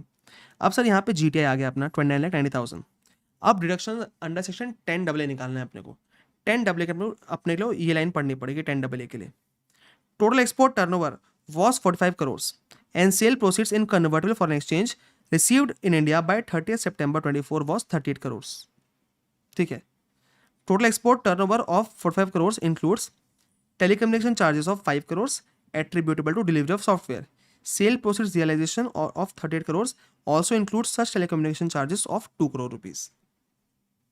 तो सर जो टेलीकम्युनिकेशन चार्जेस है ये टोटल टर्नओवर और एक्सपोर्ट टर्नओवर में इंक्लूड नहीं होते। दूसरी बात, जो पैसा रियलाइज होता है उसको ही हम क्या मानते हैं सर, एक्सपोर्ट टर्नओवर मानते हैं, ठीक है। तो आ जाओ एक बार, एक्सपोर्ट टर्नओवर कितना मानेंगे अपन 38 करोड़ माइनस 2 करोड़, 38 करोड़ लेंगे क्यों, क्योंकि उतना ही आया है अपना 6 मंथ्स के अंदर, 38 करोड़ माइनस 2 करोड़, ठीक है। और टोटल टर्नओवर में से भी 45 करोड़ माइनस 5 करोड़ अपन माइनस करेंगे, क्योंकि क्या है ये टेलीकम्युनिकेशन चार्जेस है दोनों, 5 करोड़ 2 करोड़, ठीक है। एक्सपोर्ट टर्नओवर कितना हो 36 करोड़ और टोटल टर्नओवर कितना हो 40 करोड़, ठीक है। अब निकालना है अपने को profit derive from SEZ unit, ठीक है। अब ये जो प्रॉफिट है 3390, ठीक है, ये क्या है सर, ये बिजनेस इनकम है, राइट। अब यहाँ पर ध्यान देना प्लीज अच्छे से, तुम मुझे पता नहीं रिविजन में बैठे हो तुम लोग ये समझ पा रहे हो कि नहीं इस क्वेश्चन की इंटीग्रेसीज, पर ये क्वेश्चन बहुत ही टेक्निकल है, समझना ध्यान से। हम बिजनेस इनकम जो है ना, एक्सपोर्ट प्रॉफिट, वो 3390 लेंगे, ध्यान रखना। आप ना क्या कर सकते हो, GTI ले सकते हो 2990, ये नहीं लेंगे अपन 3390 से स्टार्ट करेंगे। क्योंकि क्या निकालना है अपने को एक्सपोर्ट प्रॉफिट चाहिए ना, एक्सपोर्ट प्रॉफिट चाहिए अपने को, GTI नहीं चाहिए भाई। रिडक्शन उस पर नहीं मिलता, एक्सपोर्ट प्रॉफिट में मिलता है। एक्सपोर्ट प्रॉफिट लेंगे कितना, 3390 लेंगे एक्सपोर्ट प्रॉफिट के लिए। और इसमें से क्या माइनस करेंगे सर, इसमें से profit from sale of import entitlement licence minus करेंगे, क्योंकि वो एक्सपोर्ट प्रॉफिट में नहीं आता, क्योंकि वो एक्सपोर्ट प्रॉफिट में नहीं आता। अभी पढ़ाया था, अभी 5 मिनट पहले पढ़ाया था। एक्सपोर्ट प्रॉफिट में sale of import entitlement licence का प्रॉफिट नहीं आता, और लिखा था यहां पे पीजीपी इनकम में आता है, बट एक्सपोर्ट प्रॉफिट में नहीं आएगा। देखो कहां गया ए? देखो ये अपना पीजीपी इनकम में इंक्लूड हुआ था, यहां से माइनस नहीं किया अपन ने, क्योंकि क्या था ये profit from sale of import entitlement licence था, ये टैक्सेबल एज पर सेक्शन 28 होता है। बट एक्सपोर्ट प्रॉफिट निकालते टाइम ड्यूरिंग सेक्शन 10 डिडक्शन हमको ये माइनस करना पड़ता है, ये हम माइनस करेंगे। तो यहाँ पे 2 इंपॉर्टेंट पॉइंट हो गए, एक तो आपको 3390 से लेना है, 2019 लेना है, 3390 लेना है, उसमें से आपको 9 लाख माइनस करना है, 2490, ये आपको क्या हुआ, एक्सपोर्ट प्रॉफिट। इसके ऊपर रिडक्शन निकालोगे आप, 2490 into 36 crore upon 40 crore into 100% reduction, 2241।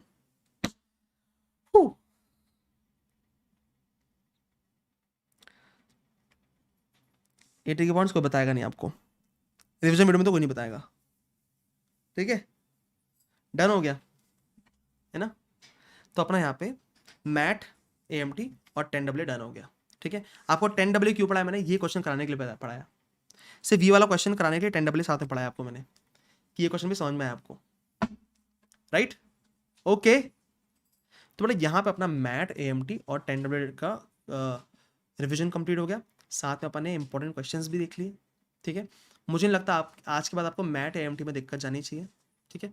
AMT का सबसे डिफिकल्ट क्वेश्चन यही है, इससे डिफिकल्ट क्वेश्चन कुछ भी नहीं है, ठीक है।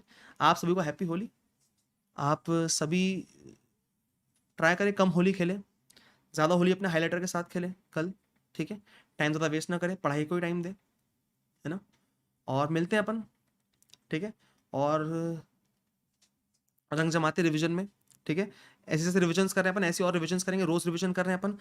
शेड्यूल अपना डाला हुआ है रिविजन्स का ग्रुप पे, और 26 से अपनी बैच चालू हो रही है, क्वेश्चंस बैच, ठीक है। क्वेश्चंस बैच आपको अगर परचेस करना है, परचेस कर सकते हो मेरी वेबसाइट से, वो 26 से स्टार्ट हो रही है। ये अपना रिविजन का शेड्यूल है, ठीक है। नेक्स्ट असेसमेंट है, फिर सर्च सीजर है, अपील रिविजन है, IFS भी है, एग्जिट टैक्स है, फिर ट्रस्ट एग्जिट टैक्स, फिर वेरियस एंटिटीज, लाइन से रिविजन्स है, ठीक है। तो बहुत मजे करेंगे अपन, मजा आएगा, ठीक है। चलो मिलते हैं, वीडियो पसंद है तो प्लीज़ लाइक करना बेटा, कमेंट करके बताना कैसा लगा, और सब्सक्राइब कर लेना। और जो बच्चे फर्स्ट टाइम मुझे डिस्कवर कर रहे हैं इस वीडियो के थ्रू, पूरा चैनल पर सब कुछ रिविजन से प्लेलिस्ट जाके देखो, प्लेलिस्ट में सब मिल जाएगा आपको, ठीक है। चलो हैप्पी होली आप सबको, ठीक है। थैंक यू सो मच, मिलते हैं, बाय बाय।